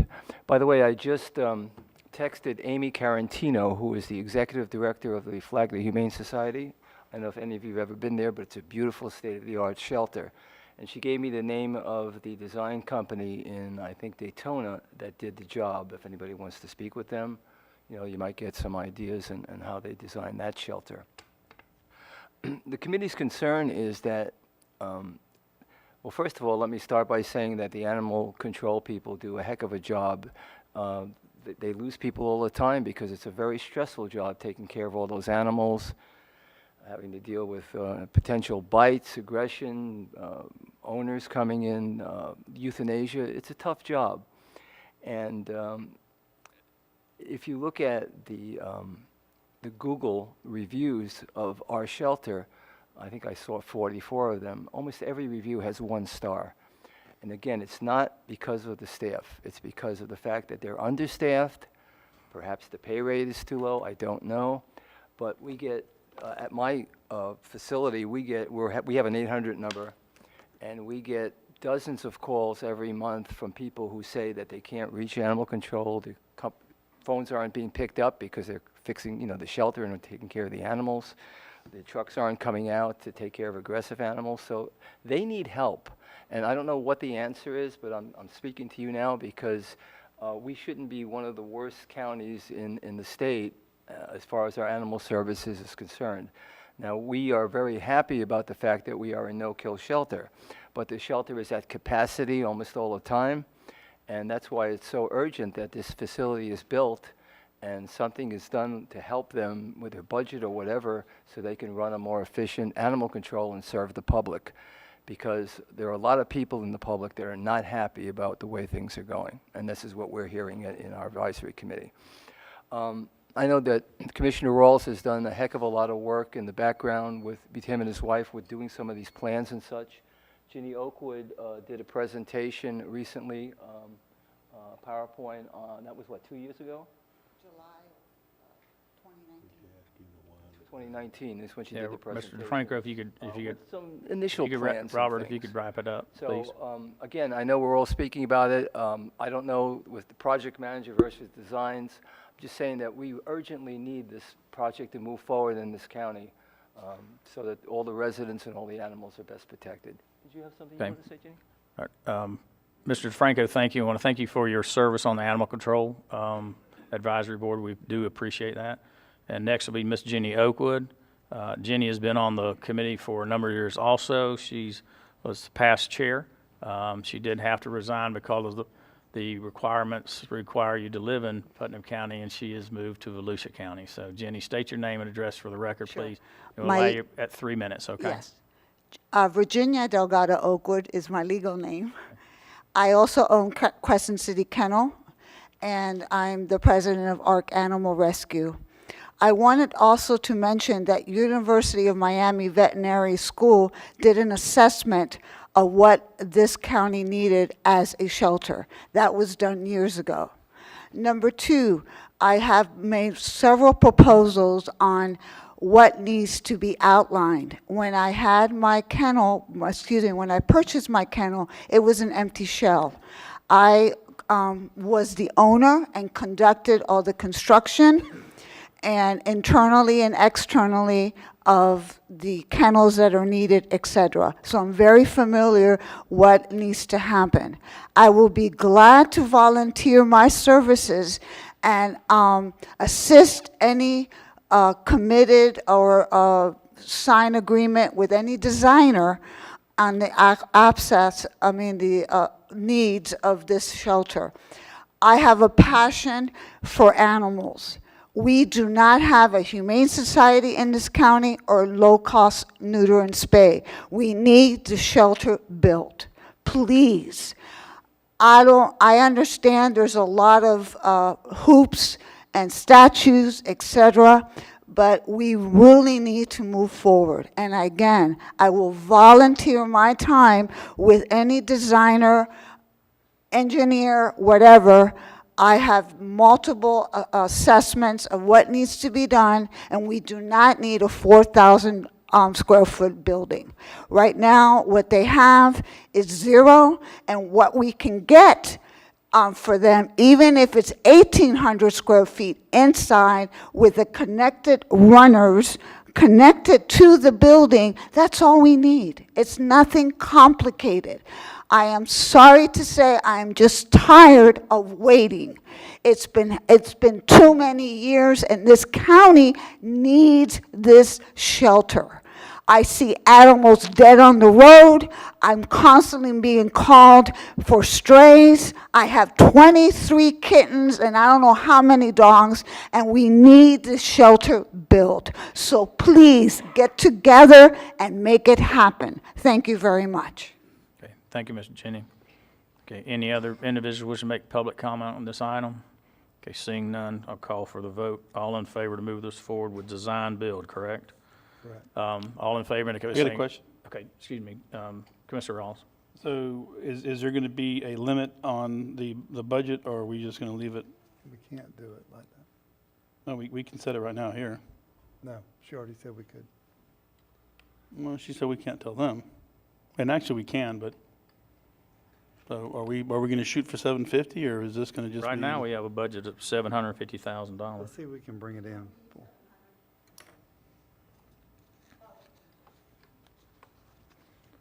I think Okay, for discussion, $750,000 is what we have, and is that what we're going with? Okay. I don't think, all we need to do is state at this point that the current budget item is at $750. That's all we need to state.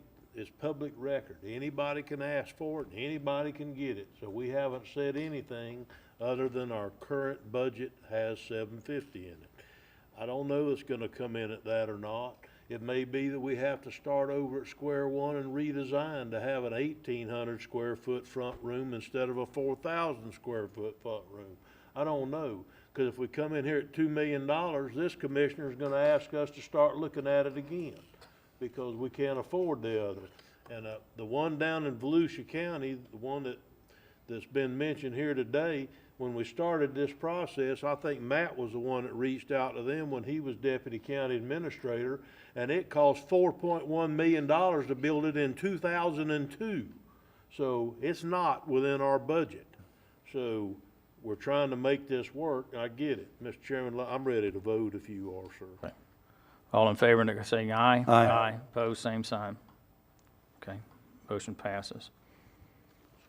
Okay, we'll move down to item E.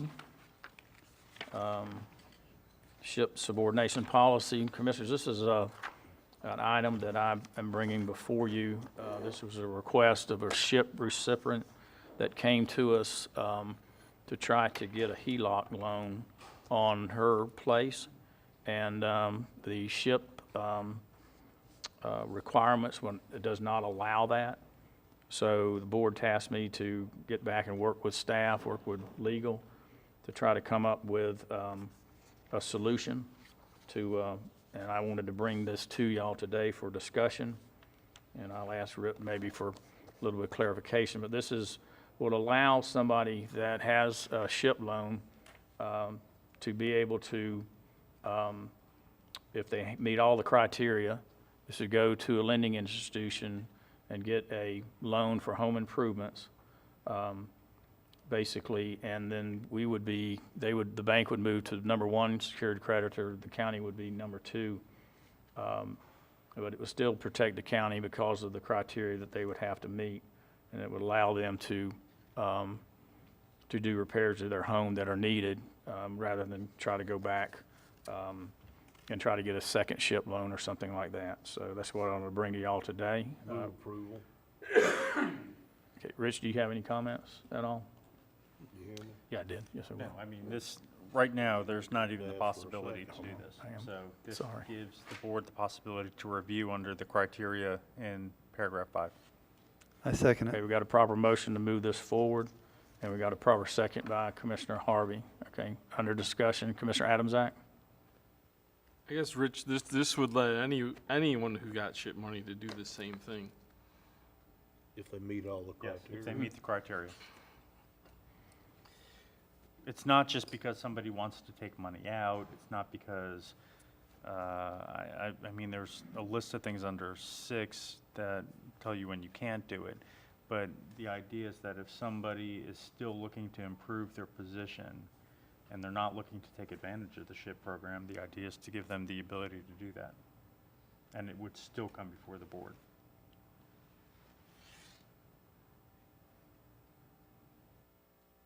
I mean, there still is no way for us to guarantee that they improve their property, though. I mean, because you're allowing them to do it before But the bank the will. improvement occurs. They're borrowing the money from the bank. The bank is gonna ensure they use it for Yeah. that purpose. I promise you Okay. that. Yeah. That's what banks do. They make sure you don't go on to Italy with the money. Thank you. And this would be, a case-by-case basis, and it would just be available for Guardian. This would not have to go into the LHAP or anything like that. This would be a standalone policy by the board. Okay, any other further questions on this?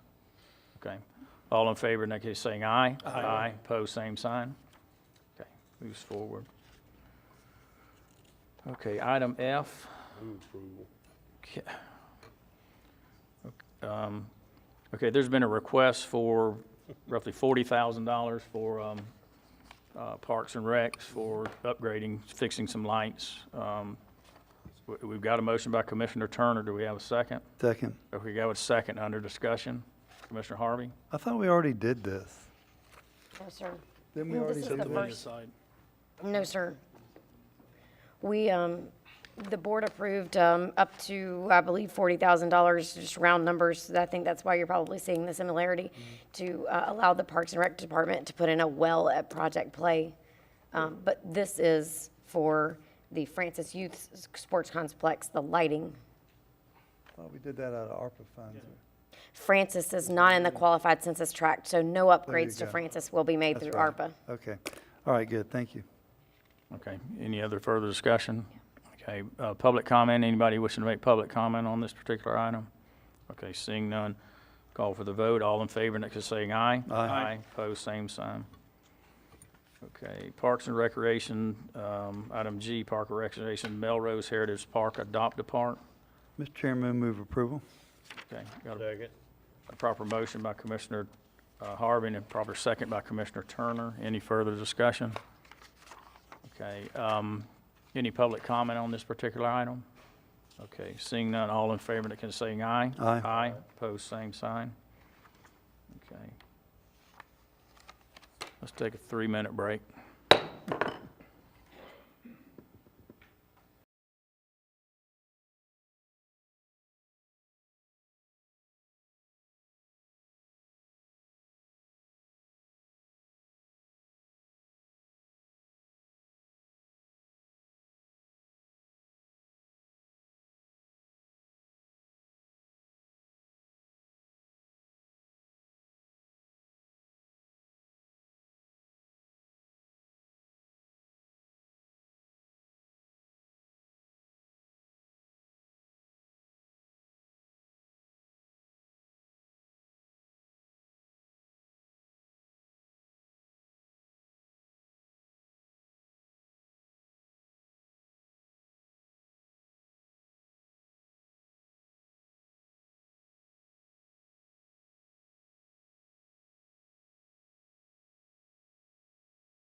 Okay, we're going to go ahead and get started. We'll reconvene the Board of County Commissioners workshop, and we'll move down to item H, Mr. surplus Chairman. property.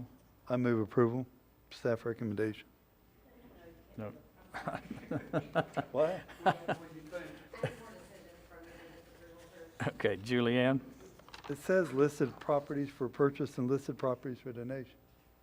No, I understand. Let me take them one at a time if you don't mind, sir, and then I'll let you approve each item if you will. The county has 3 properties that have been acquired by escheatment, and staff sees no reason to retain them. We'd like to place them for sale via bid, but if desired to sell, the BOCC must establish a minimum bid for the properties. Now your turn. Mr. Chairman, I move that we move these out to bid at whatever minimum. I have no minimum. Your prior minimum was 20. $20 then. Good. I like it. I'll Okay. see it, but I want to talk about it. Okay, we got a proper motion, and then we got a proper second. We'll go to Commissioner comments and discussion on this. Commissioner Turner? So, just to make sure that I'm understanding here, we're gonna sell these, but we're gonna sell them on a bid process, and we're gonna notify everybody around them, and we're gonna do that. We're not just gonna say, okay, Mr. John Smith, who lives next door that wanted this piece of property, you can now buy it for $20. We're not doing that. We're saying you have a minimum bid for $20, put it on auction, just like we've been doing the last 2 years. That's correct. We not only notify adjacent owners, we have an ongoing list of any individual, citizen, or otherwise who has asked to be notified if these bids are released. We will notify both sets of those individuals. Works for me. Thank you, Mr. Chairman. And we do publish it in the newspaper. Good deal. Okay, any further discussion? Okay, all in favor, of saying aye. Aye. Aye, opposed, same sign. All right, part 2 is one individual has expressed interest in purchasing a county-owned property. Staff sees no reason to retain it. If allowed, staff will follow the proper sale avenue for the property as identified by statute. Which would be what?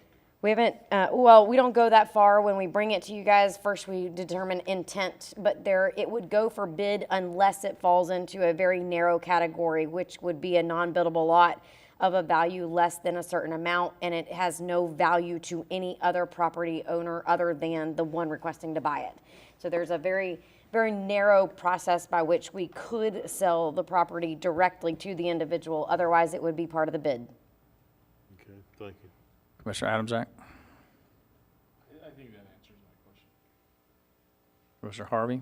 So, thank you, Mr. Chairman. So this parcel is the parcel on Orange Springs Cutoff Road. That's the one that's landlocked and somebody wants to buy it. Is that what we're talking about?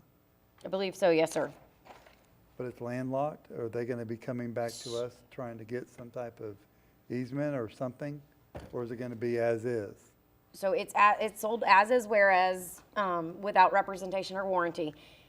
It would, if it is the parcel in the middle, what we would do is reach out to adjacent owners, if that makes sense, and they would have the ability to.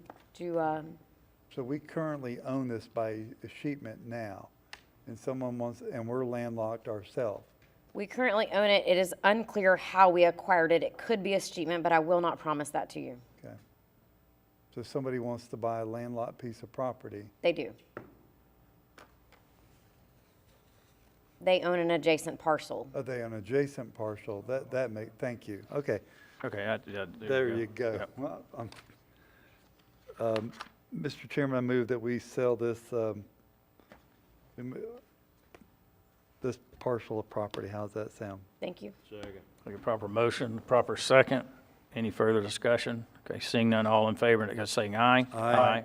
Opposed, same sign. Do you need a minimum bid part- on this? No, sir. If we're, It would follow the $20 minimum established for the bid as a whole. If But if we, it's a landlocked piece of property that's only bought as a next door. it I has to don't be think- the assessed value. Huh?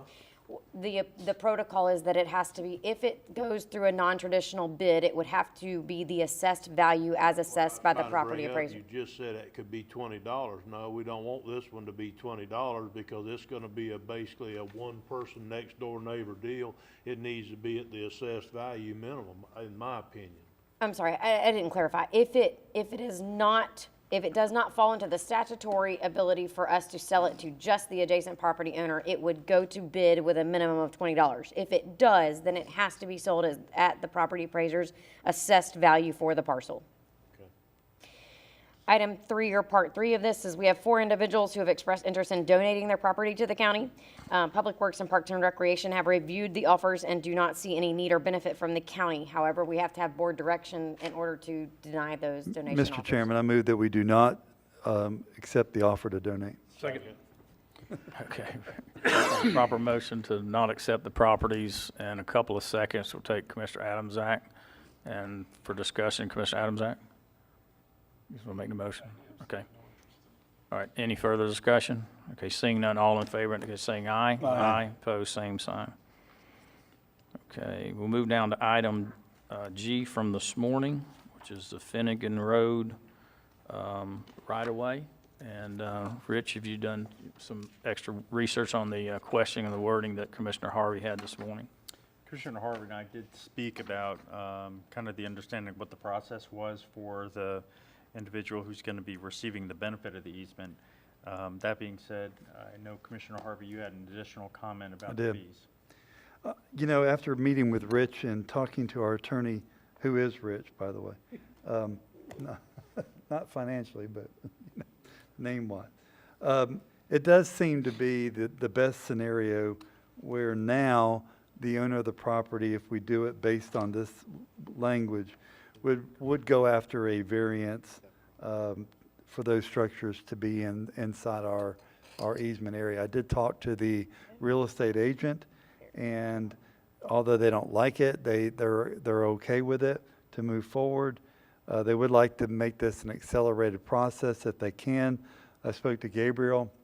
If they can get the paperwork in tomorrow, it possibly could be heard by the ZBOA in July. The existing stuff that's already there has to go to ZBA? It would have to go to. Just in the future?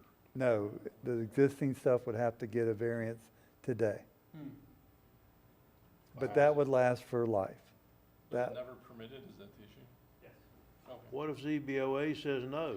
Then it goes to circuit court for appeal. It'll be appealed, but No, I'm not. No, here, excuse me, Mr. Chairman, I'll turn on my light. All right, Commissioner Adamsack? If they in fact never permitted any of this stuff, I support that 100%. I'm sorry, they applied for it, they were given a permit. The problem was there wasn't an appropriate boundary survey that said where the items were going to be located.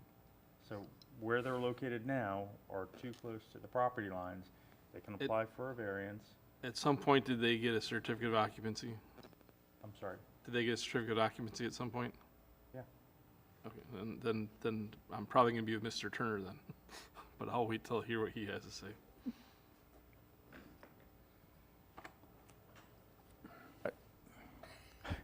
All right, I know the septic tank was an issue, but that was a new permitted, and the site drawing was incorrect. The other is the building, correct? The building and Which the is not- mobile home is right up Okay, on, the building and the mobile home. do not meet setback requirements. Okay, both of them. I thought it was just the building. Okay, but everything, those were permitted also, the building and the mobile home Correct.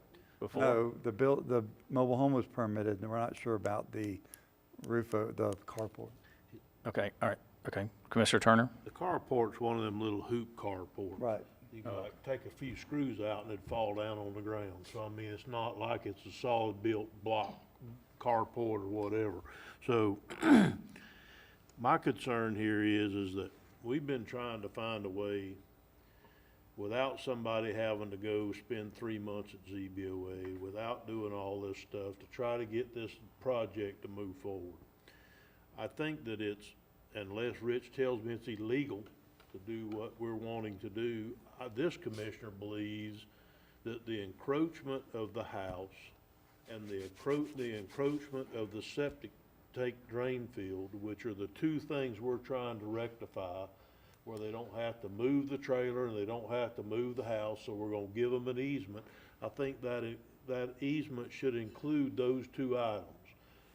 If y'all don't wanna include the hoop carport or whatever, fine, tell him he's either got to go to ZBOA on that one or tear it down. But to make them go to ZBOA and put off what they're trying to do for another 3 months' time to try to ask permission from ZBOA on the issue that started this whole process, that to me just doesn't make any sense. The reason we're putting this easement in place is to let him put his drain field in the little corner of the trailer that sticks on the right of way.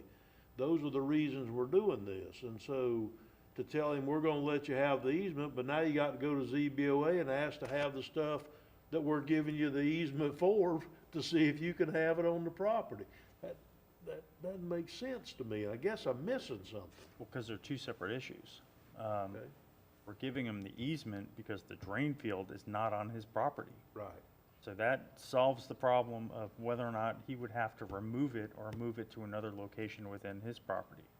The location of the actual mobile home, even giving him the easement, he's still too close to the property line, which is not our property line. So I can't give him something to his neighbor.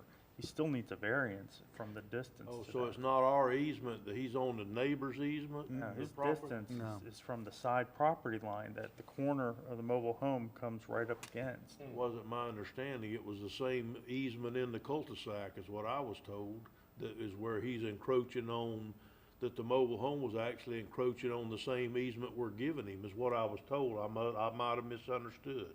So the mobile home is at a diagonal on the lot. It doesn't, if the lot's is a square, it comes up. And as it's pushed all the way up, you're right, it's on the corner of the lot. It's too close to us and it's too close to the side. So, But it's not, it's encroaching into it's encroaching into the setback on the neighbor, but it's actually encroaching into our right-of-way, which is part of the reason why we gave, or within 8 inches of it maybe, is why we did ours, and that's why I would like to see the man get an easement on our stuff. that's what this will do. Okay, so he'll be able to keep his septic tank there, or his drain field, and he'll be able to not have to go to ZBOA in order to keep the trailer and the drain field on the property? Or does he have to go to the ZBOA and ask for a special exception or either move it? If ZBOA turns him down, then we give an easement for no reason. Well, the easement, again, allows him to keep the drain field where it is because it's not on his property. The location of where the mobile home is, we're trying to help guide him through this with the least fuss possible, but he's still gonna have to do that. Why couldn't we give him easement? If we give him an easement, we can't waive the setback without going to ZBOA because we're giving him an easement. No, So, not the setback to the side, on the side but of as the long property. as that's been, not the one for the neighbor, you mean? Correct, But we're not on the neighbor's property, we're just violating the setback to the neighbor. correct, which is why you need a variance. Okay, so he needs a variance for his neighbor, not necessarily for where he's 8 inches from the land we're giving him easement on. He needs the variance from his neighbor. That's my understanding, yes. Okay, well, how long's that trailer been there, and how long because the zoning laws haven't been there as far as setbacks but a certain amount of time. I have no idea how long it's been there. See, that's my problem. If it predates zoning, if it predates our ordinance, Don't Then- think it's that old. well, it's somewhere back in there. I think it was like I remember, for instance, back in 1983, that predated certain setbacks in some zoning areas, and so anything predated 1983, there wasn't a setback there for it to violate. So it may be pre that time. I don't know. I guess I'm just trying to ask.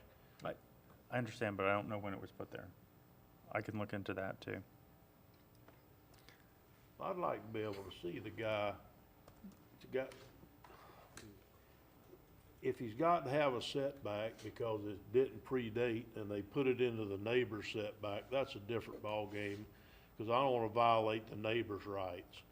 Right. But if it was predate that setback when that trailer was set up, then there wasn't a setback at that time, and the easement should take care of him having the problem next to us with the drain field and where he's too close to our setback because we're giving him the easement.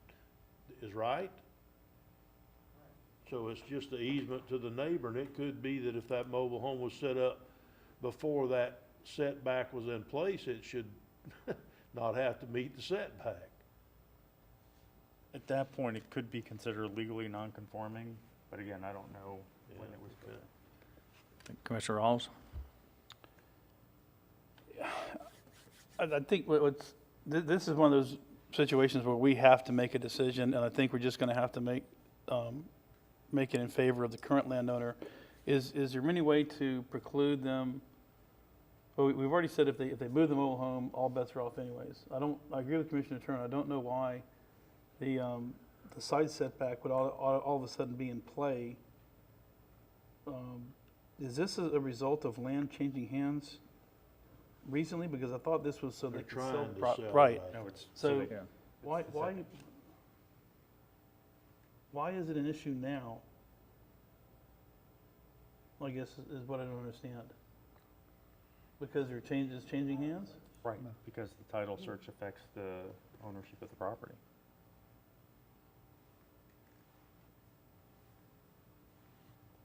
I don't know. I guess we don't have a choice. Commissioner Adamsack? I think we're back to where Mr. Harvey said this morning that maybe we should wait till next meeting. I think we need a little bit more information on the dates of when that was placed to see if it predates what Mr. Turner's referring to. And if it does, then I'm fine with moving forward without that comment in there. And if it doesn't, then I'm not. Commissioner Harvey? What if I'm kind of glad I read this, but then I feel bad that we go down this process. And, but what if we said under 2, on page 150, under 2, where it says grantee also acquires, what if we do a statement, Rich, that says based on the setbacks at the time of the placement of the mobile home? And if it doesn't, if the setbacks don't apply at that point, then we've given them the easement. But that's implied with your code anyway. I'm sorry? You don't have to say anything that's in your code anyway. That's the way the law is. It is implied. Yeah, but I don't like interpretations. So I think we could say based on the setbacks of the time of the placement of the mobile home. Whatever they were at that point, they were. But if they go to the ZBOA and they get turned down, then we've done nothing to help anybody at this point. Made it worse. We really made it worse. And I'd prefer just take that whole bottom sentence out. I know Actually- that would be not the advice of our attorney, Hold but on, in hold this on. case. It was permitted in 2002, So what were the setbacks? the mobile home. The setbacks, For what they are now in 2002, I'd be willing to bet. So I've got Commissioner, you done? I think I am. Mr. Turner? I've got a picture here that shows basically the survey, the county surveyor's notes of where we gave them the easement. Looks to me like it's on page 153 of our packet, of this morning's packet. Is the trailer, which lot line is it impacting? Is it impacting the canal side or the other side? Because if it's too close to the canal, okay, who cares if he's within the setback of the canal? If I may, Mr. Chairman. You have the floor.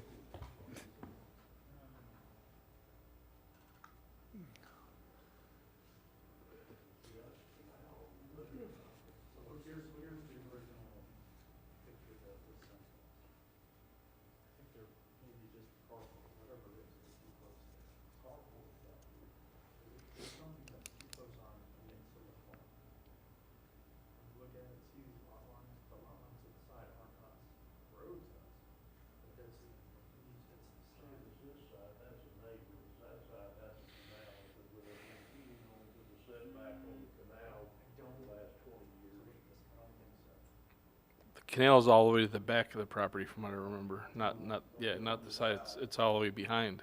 Well, the river's behind it and the canal's to the east of it. River's to the south of it.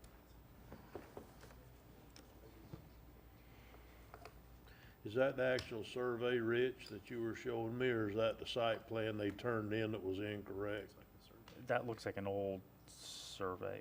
See, the problem, what started this problem years ago was they turned in a site plan that they basically drew without any scale or anything else back in 2002, and it was accepted, and then they just went out there and put it where they wanted to, and because there were no landmarks, it's not up to the building department to come in and say, okay, well, you're too close to the line or whatever. They just have to rely on some integrity by somebody, and evidently they may not have had any, so, or either it was an honest mistake, which could have been. So I'd kind of like to see us try to figure out a way that this didn't have to go on another 3 months.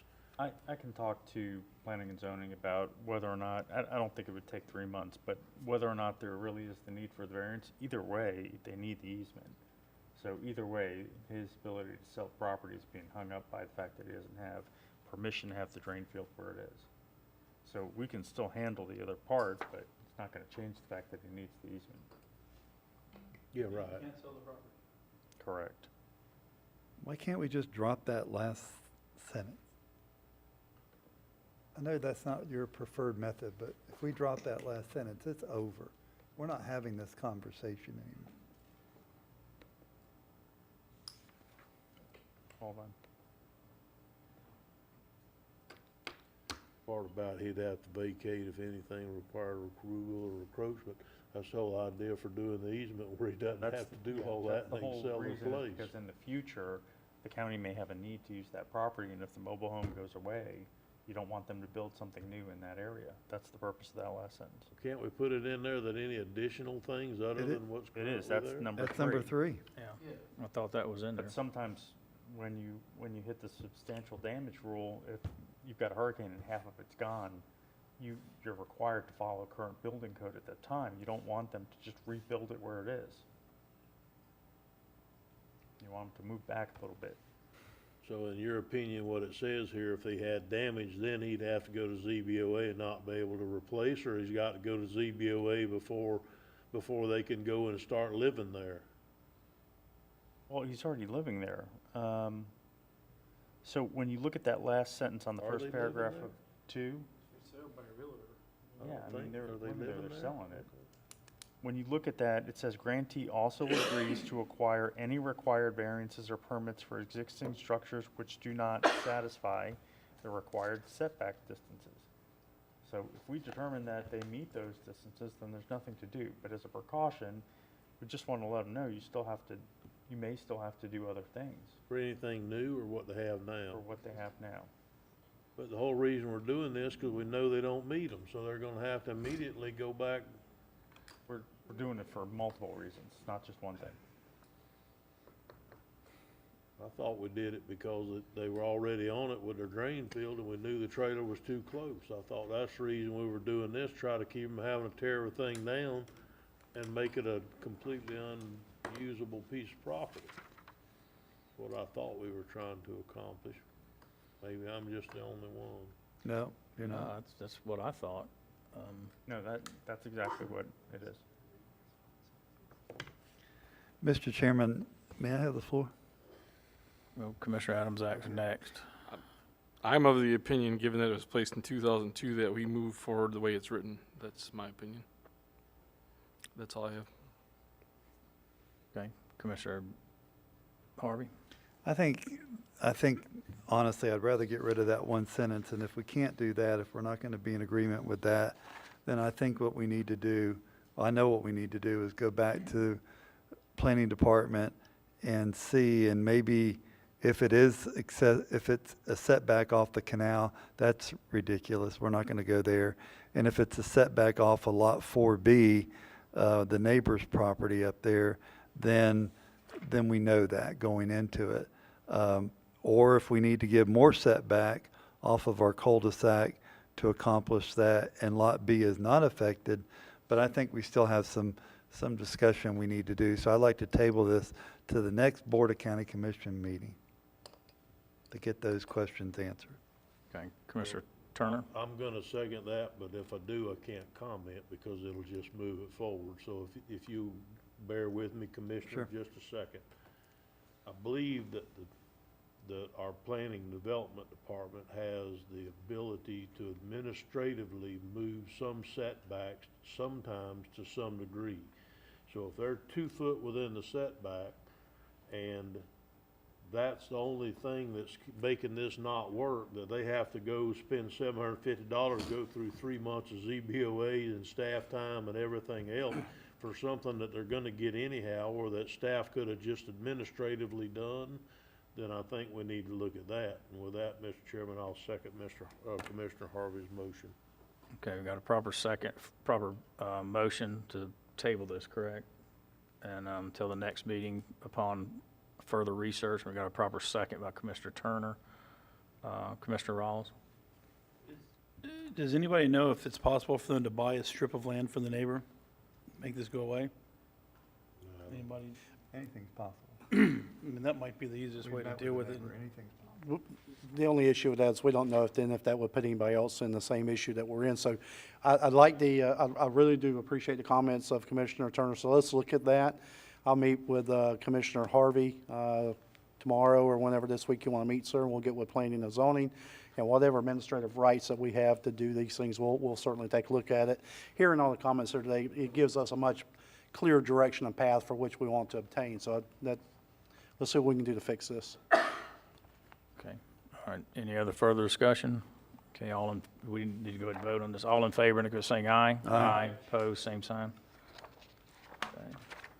All right, that's all of the BOCC workshop. We'll move down to commissioner requests, and before I start with Commissioner Turner, Commissioner Rawls on item B has pulled that, I still want to talk about it a little bit, but okay, all right, okay.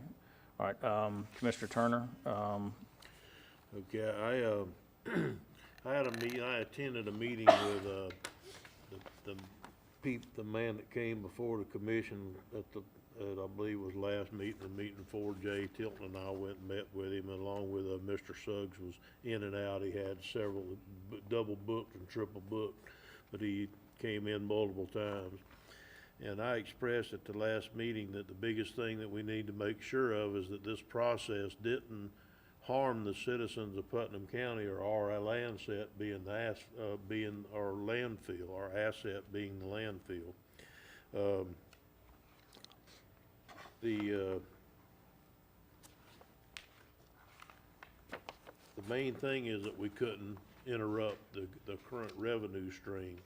Well, this gasification process, they've agreed to sign, to come up with a written agreement that said that if this comes to fruition, that all the trash will come through the landfill, that they won't bring trash in from somebody else at a lower price and go around us and interrupt our revenue stream, and that they're responsible to restore it if it doesn't work. If it's sold to a new owner, that the new owner would have to comply with this agreement. And basically we could, if it worked out, we could send our curbside and our recycling to this facility, because it is a recycling facility. And it would save the county $1 million a year alone in recycling, to be able to just throw everything in curbside and send it over there. And we'd have to come up with additional trash, which we agree to provide. And that they won't charge us to burn that trash in their thing at any point, because it's gonna be making the county money. And so what we've got to do for that, if they agree and there's an agreement signed, the county needs to agree to commit that they will put up 15 acres of land. And if it works out well, that they will agree later on to put up another 15 acres of land. Well, the landfill has 30 acres of land across the road from where the current landfill is towards the highway. It'll never be used for anything that I ever know of, because it's just a piece of property that sticks out there to the side. It would be perfect for this to do it. If we get this thing built, or they build this thing, and they claim they already have the investors and everything, and that once we have this agreement, they're gonna move forward. They've got a list of investors, of who's who, Fortune 200 investors, and so, that need these recycling credits, to make their deal work.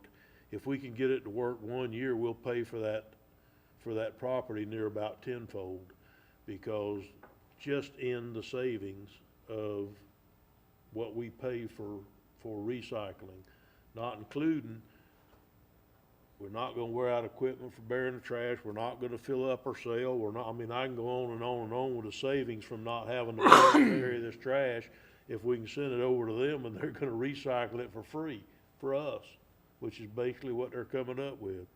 So what today is, what I'd like to do is I would like to request the commission allow me, the county attorney, the county administrator, and the head of sanitation to try to come up with an agreement that they would agree to, that we can bring back to this board, for this board to approve or critique and move forward with this agreement. I think now it's in the best interest of the county if this agreement is signed. Got to be the agreement where they can't interrupt our revenue stream and start taking trash for $10 when we're charging $28. Nobody's bring it to us anymore. So anyhow, that's what I would like to request today, Mr. Chairman. Okay, Commissioner Harvey? Thank you. Mr. Turner, what kind of product are they going to be making? And Gas. gas?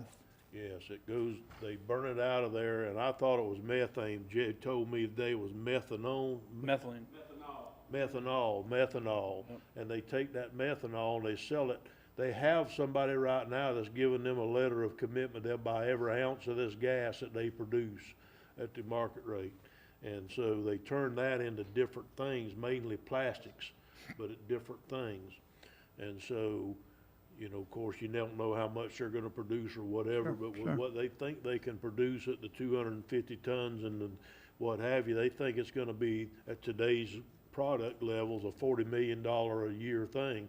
So that's why they don't care about us much for our revenue stream and our stuff. They're more concerned that we give them the trash and that we commit that we'll take our trash there to fuel this system to make it all work. And it's gonna be built somewhere around $100 million or so. It's gonna be built by people who need recycling credits. People that can take these credits and instead of using them and instead of using recycled materials for their packaging to a certain degree, which they pledge to do, they can take this recycling and count it towards their pledge to make this happen. And so that's where they're making the money, and that's why they're willing to put the money in, because $20 million to a Fortune 200 company may not be as much if they actually get something out of it and have a chance of getting their money back from the sales of the product down there, and we make money because we don't have to bury the trash, we don't have to recycle anymore, we don't have to do any of that. So are we talking just our recycling? Are we talking all trash? Are they gonna do Curbside? they're gonna do a dirty MRF and pick Yep. through it? Is what they're gonna do? No, we're gonna carry all our curbside to them, and the recycling would be just added to the curbside pickup. So they'll pick through We it? only do about 130 in curbside pickup, 132, 3, whatever. Okay, They need 250 tons to make this work on the smaller machine. okay. Will they be mining our current landfill? Would they be what? Mining it? No, we're gonna take stuff straight to them. Okay. But they probably might in the future if it's possible. Yeah. If they needed more garbage than we could send them, or more trash than we could send them, that's a possibility. Now We're the, gonna start mining and sell 4B ourselves pretty Right. quick. We've So- already bought a Trumbull and all that stuff. so the 15 acres of land with a promise to have an additional 15, that 30 acres would never be a landfill. No, sir. So. I Our mean, I'm master just- plan at this time has us digging up all 10 cells coming back to the south. And then, right now, if you look at the kind of the layout of the property that we have, it would be, in my opinion, best to go straight north Yeah, between I the agree. power line and Cal Bay Road. This is on the east side of Cal Bay Road. I get it. Yes, sir. I know what's gonna happen. The consumers are out there gonna say, well, you're selling 30 acres of valuable landfill property. but we don't plan on using No, that sir. for airspace, so that's And then we off got, the table. and we got, if you go further north, get on the other side of Environmental Boulevard, we've got 600 more acres straight north and into the northeast. Get it. Because right now, the plan is if you go to the northwest, that's where we want our bar area and things like that to get our Okay, dirt. so 30-acre commitment would be economic development to produce $100 million worth of, some company would own this property.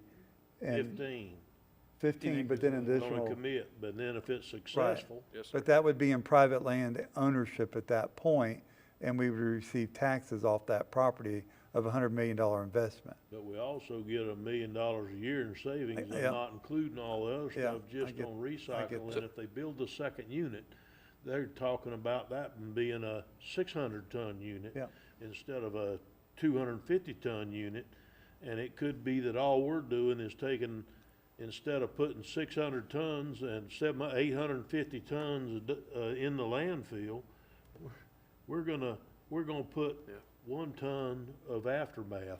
That's about the breakdown. So my And they question- did say that they would have the ability to use our mined material Yeah. if we We're wanted to gonna have down the to. road. I learned that at the Hinckley Center, it's always. So We're gonna es- do that one day. Essentially, what they need right now is they just need a partner that has a facility that will give them a piece of property, because Okay. they have to sell this to the stakeholders that are wanting to invest in this, Yeah. and they need a piece of property. I So, wanna and make somebody that has the garbage. I want to make sure that 30 acres is not going to be landfill, and then the price of that, what's the price? I don't have a problem helping a company get started. $100 million, saves on our landfill, gives our consumers back money. It's a win-win situation. Yes, sir. And I've always said, I said the day I was at University of Florida, and I've said it here, I've said it to you. One day, these companies are going to quit bagging this garbage up and putting it under wraps, and they're going to say, we got a better product. But they're making money right now, so they don't want to bring that product out, and I get that. But I held that torch, and I know what they're going to do. So So this this is a good step in the right So direction. just so you know, this is a little different Yeah. than the one that you're I- doing. I In know. fact, the guy that we're dealing with, those guys don't like this guy. Well, I'm not talking about the guy, I'm talking about. I they mean, like I'm saying the university- industry. This is the packaging industry that's I- putting this on, not the solid waste Right, industry. but I held the torch at the University of Florida. I Yes, sir. like those people. Sure. Go Gators, you know what I mean? So, You know. you know. But I did hold that torch. Dr. Townsend handed sir. it to me, so. Okay. so. And it does have great possibilities in the future Yes, sir. of saving landfills and saving our environment. It really does. Look, landfills are a tough sell anywhere in the world now in these days, but they're a necessary evil. Right. So when somebody comes along with an effective way to handle it another way and it makes financial sense, it's going to work. I agree. Thank you. That's all the questions I have, Mr. This gas, do they bottle it up and send it off in a tankers? liquid. Yes, or- sir. It's a liquid? Yes, so- sir. But it's not, they won't do underground piping and pipe it No, at sir. different places? No, sir. Okay, and we would be giving them, we'd be selling them the property, or our part of it would That's be ethanol. donating 15 acres? This is methanol. We need to commit that if this goes through and they have the funding in place Right. to start this project, that we will give them Okay. 15 acres of land. But I'm telling you, we ain't giving them squat, because the first year they set this thing up to the agreement terms, the county saves millions. Understand it? Millions I heard that. of I heard that dollars, part. and all we've got involved is giving them 15 acres. Okay, Commissioner Rawls? Part of the conversation the day that we met with the guys from Command was they can utilize the food, because these guys don't want food waste. Correct. As part of the methanol. Correct. So, has there been any conversation or any thought given to composting, taking the food waste and actually using that in the composting process? So I would tell you that part of what they're proposing is some sort of sorting system Yeah. at this facility. Yep. We haven't really went there, other than I did tell them that we have met with some composting guys that would like the food waste, and then to be able to mix it with a mulch material and make a compost.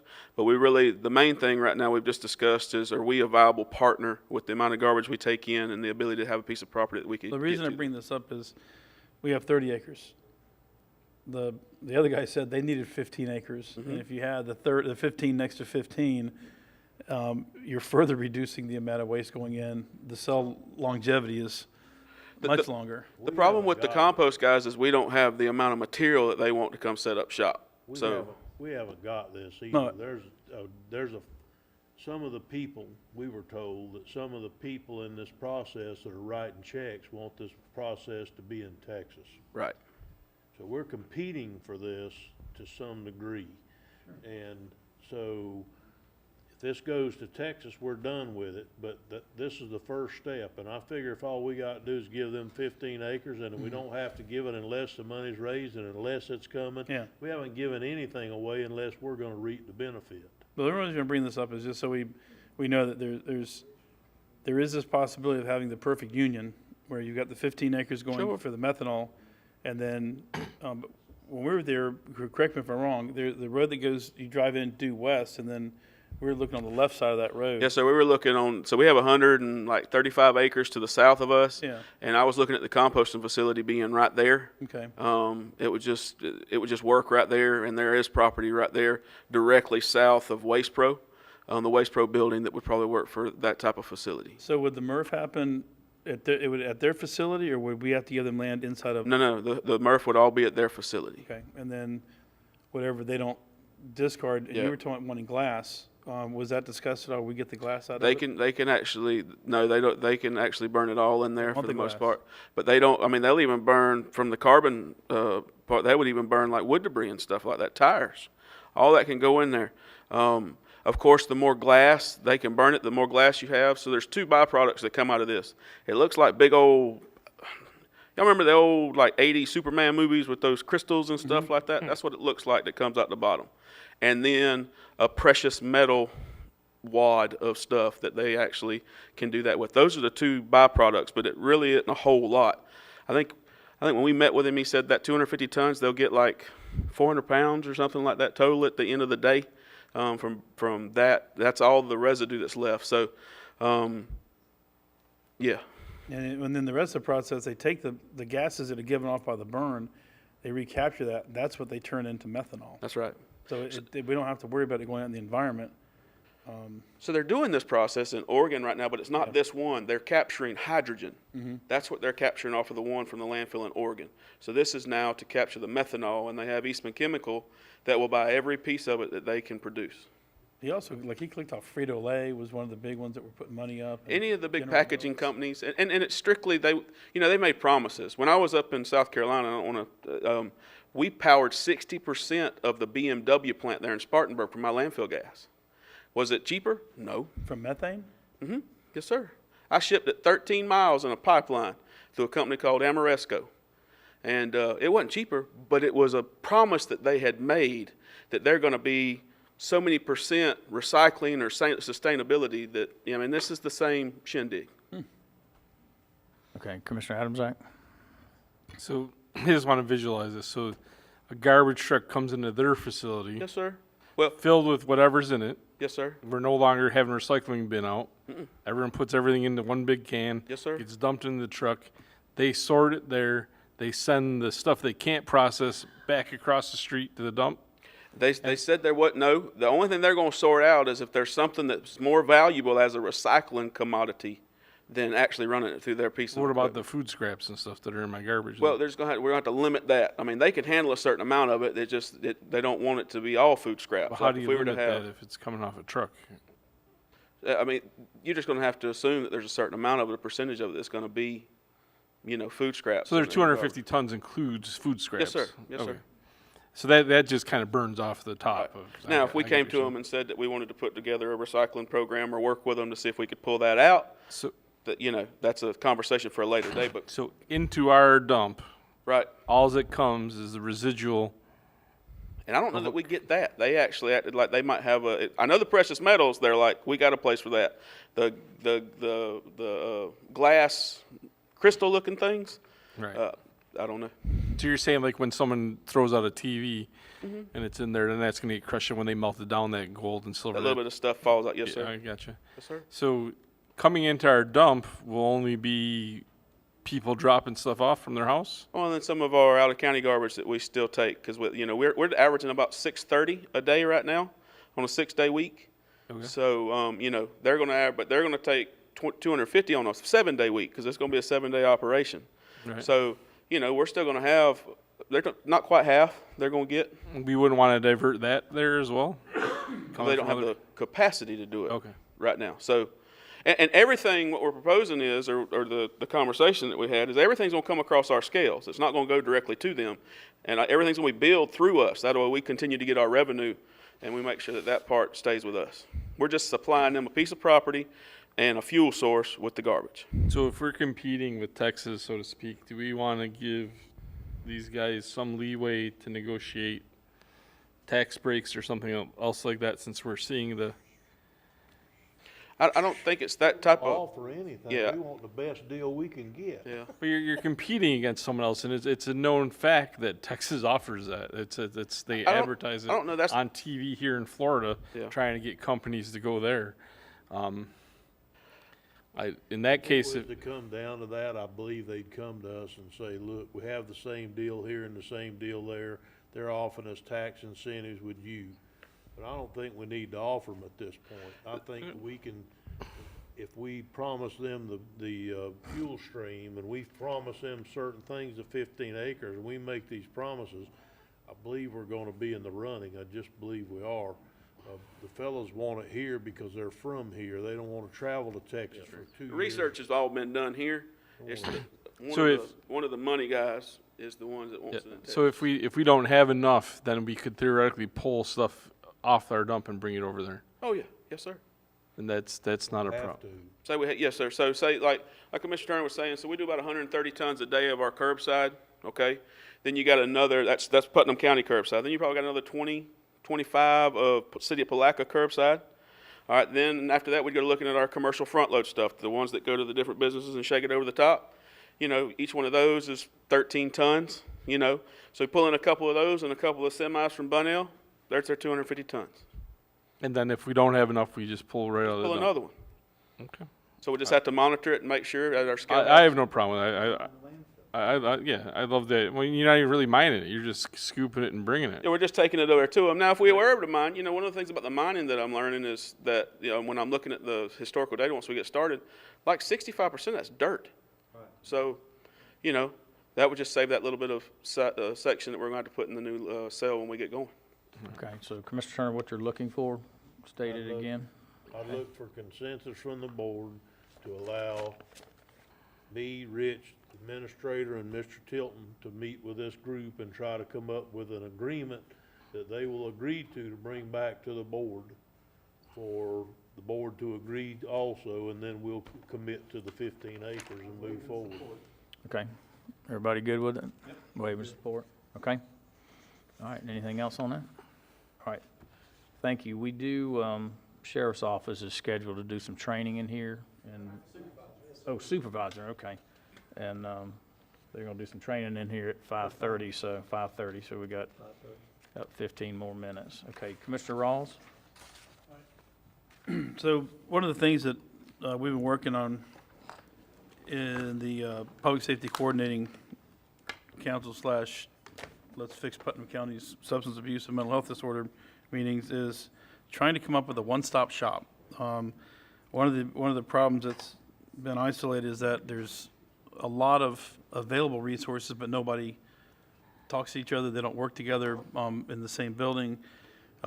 There's a group from Flagler Hospital called Care Connect that has a successful program over there. They have one office location, and when you go in there, if a person was in any kind of need, whether it's for their children, for the adults, if they needed housing, if they needed food, they go to one location, and then they're able to put those folks in touch with the right people. In the case over there, they actually have small 10-by-10 office areas. So all these different NGOs have an area to meet them. And one of the requests is made was whether or not the commission would be willing to give up space here for somebody to come in and set up a one-stop shop. I did meet the other day with the United Way of Northeast Florida and also with Habitat for Humanity. And I asked a lady from Habitat, she said, well, we bought the building across the street.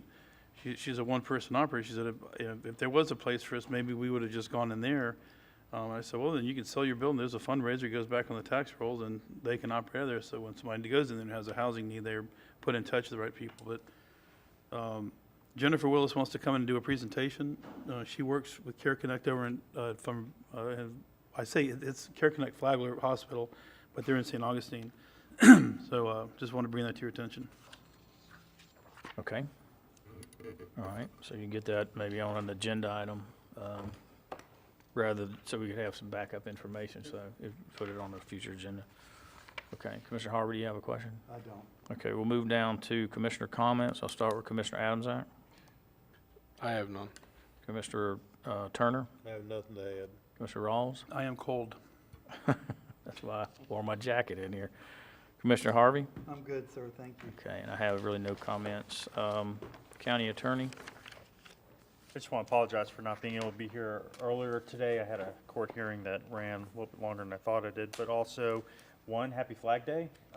Last thing is also for the next meeting, I'm going to be out of the country, but if you have any questions or things that come up on the agenda that'll be put out in advance, I'll be able to talk to you by that. I can either come down and meet, or we can talk by phone, and I'll do my best to follow the same through the live stream video. So other than that, thank you.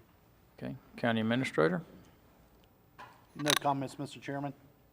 Okay, we'll move down to public comment on miscellaneous items. Any individual wishing to make public comment on miscellaneous items? Okay, seeing none.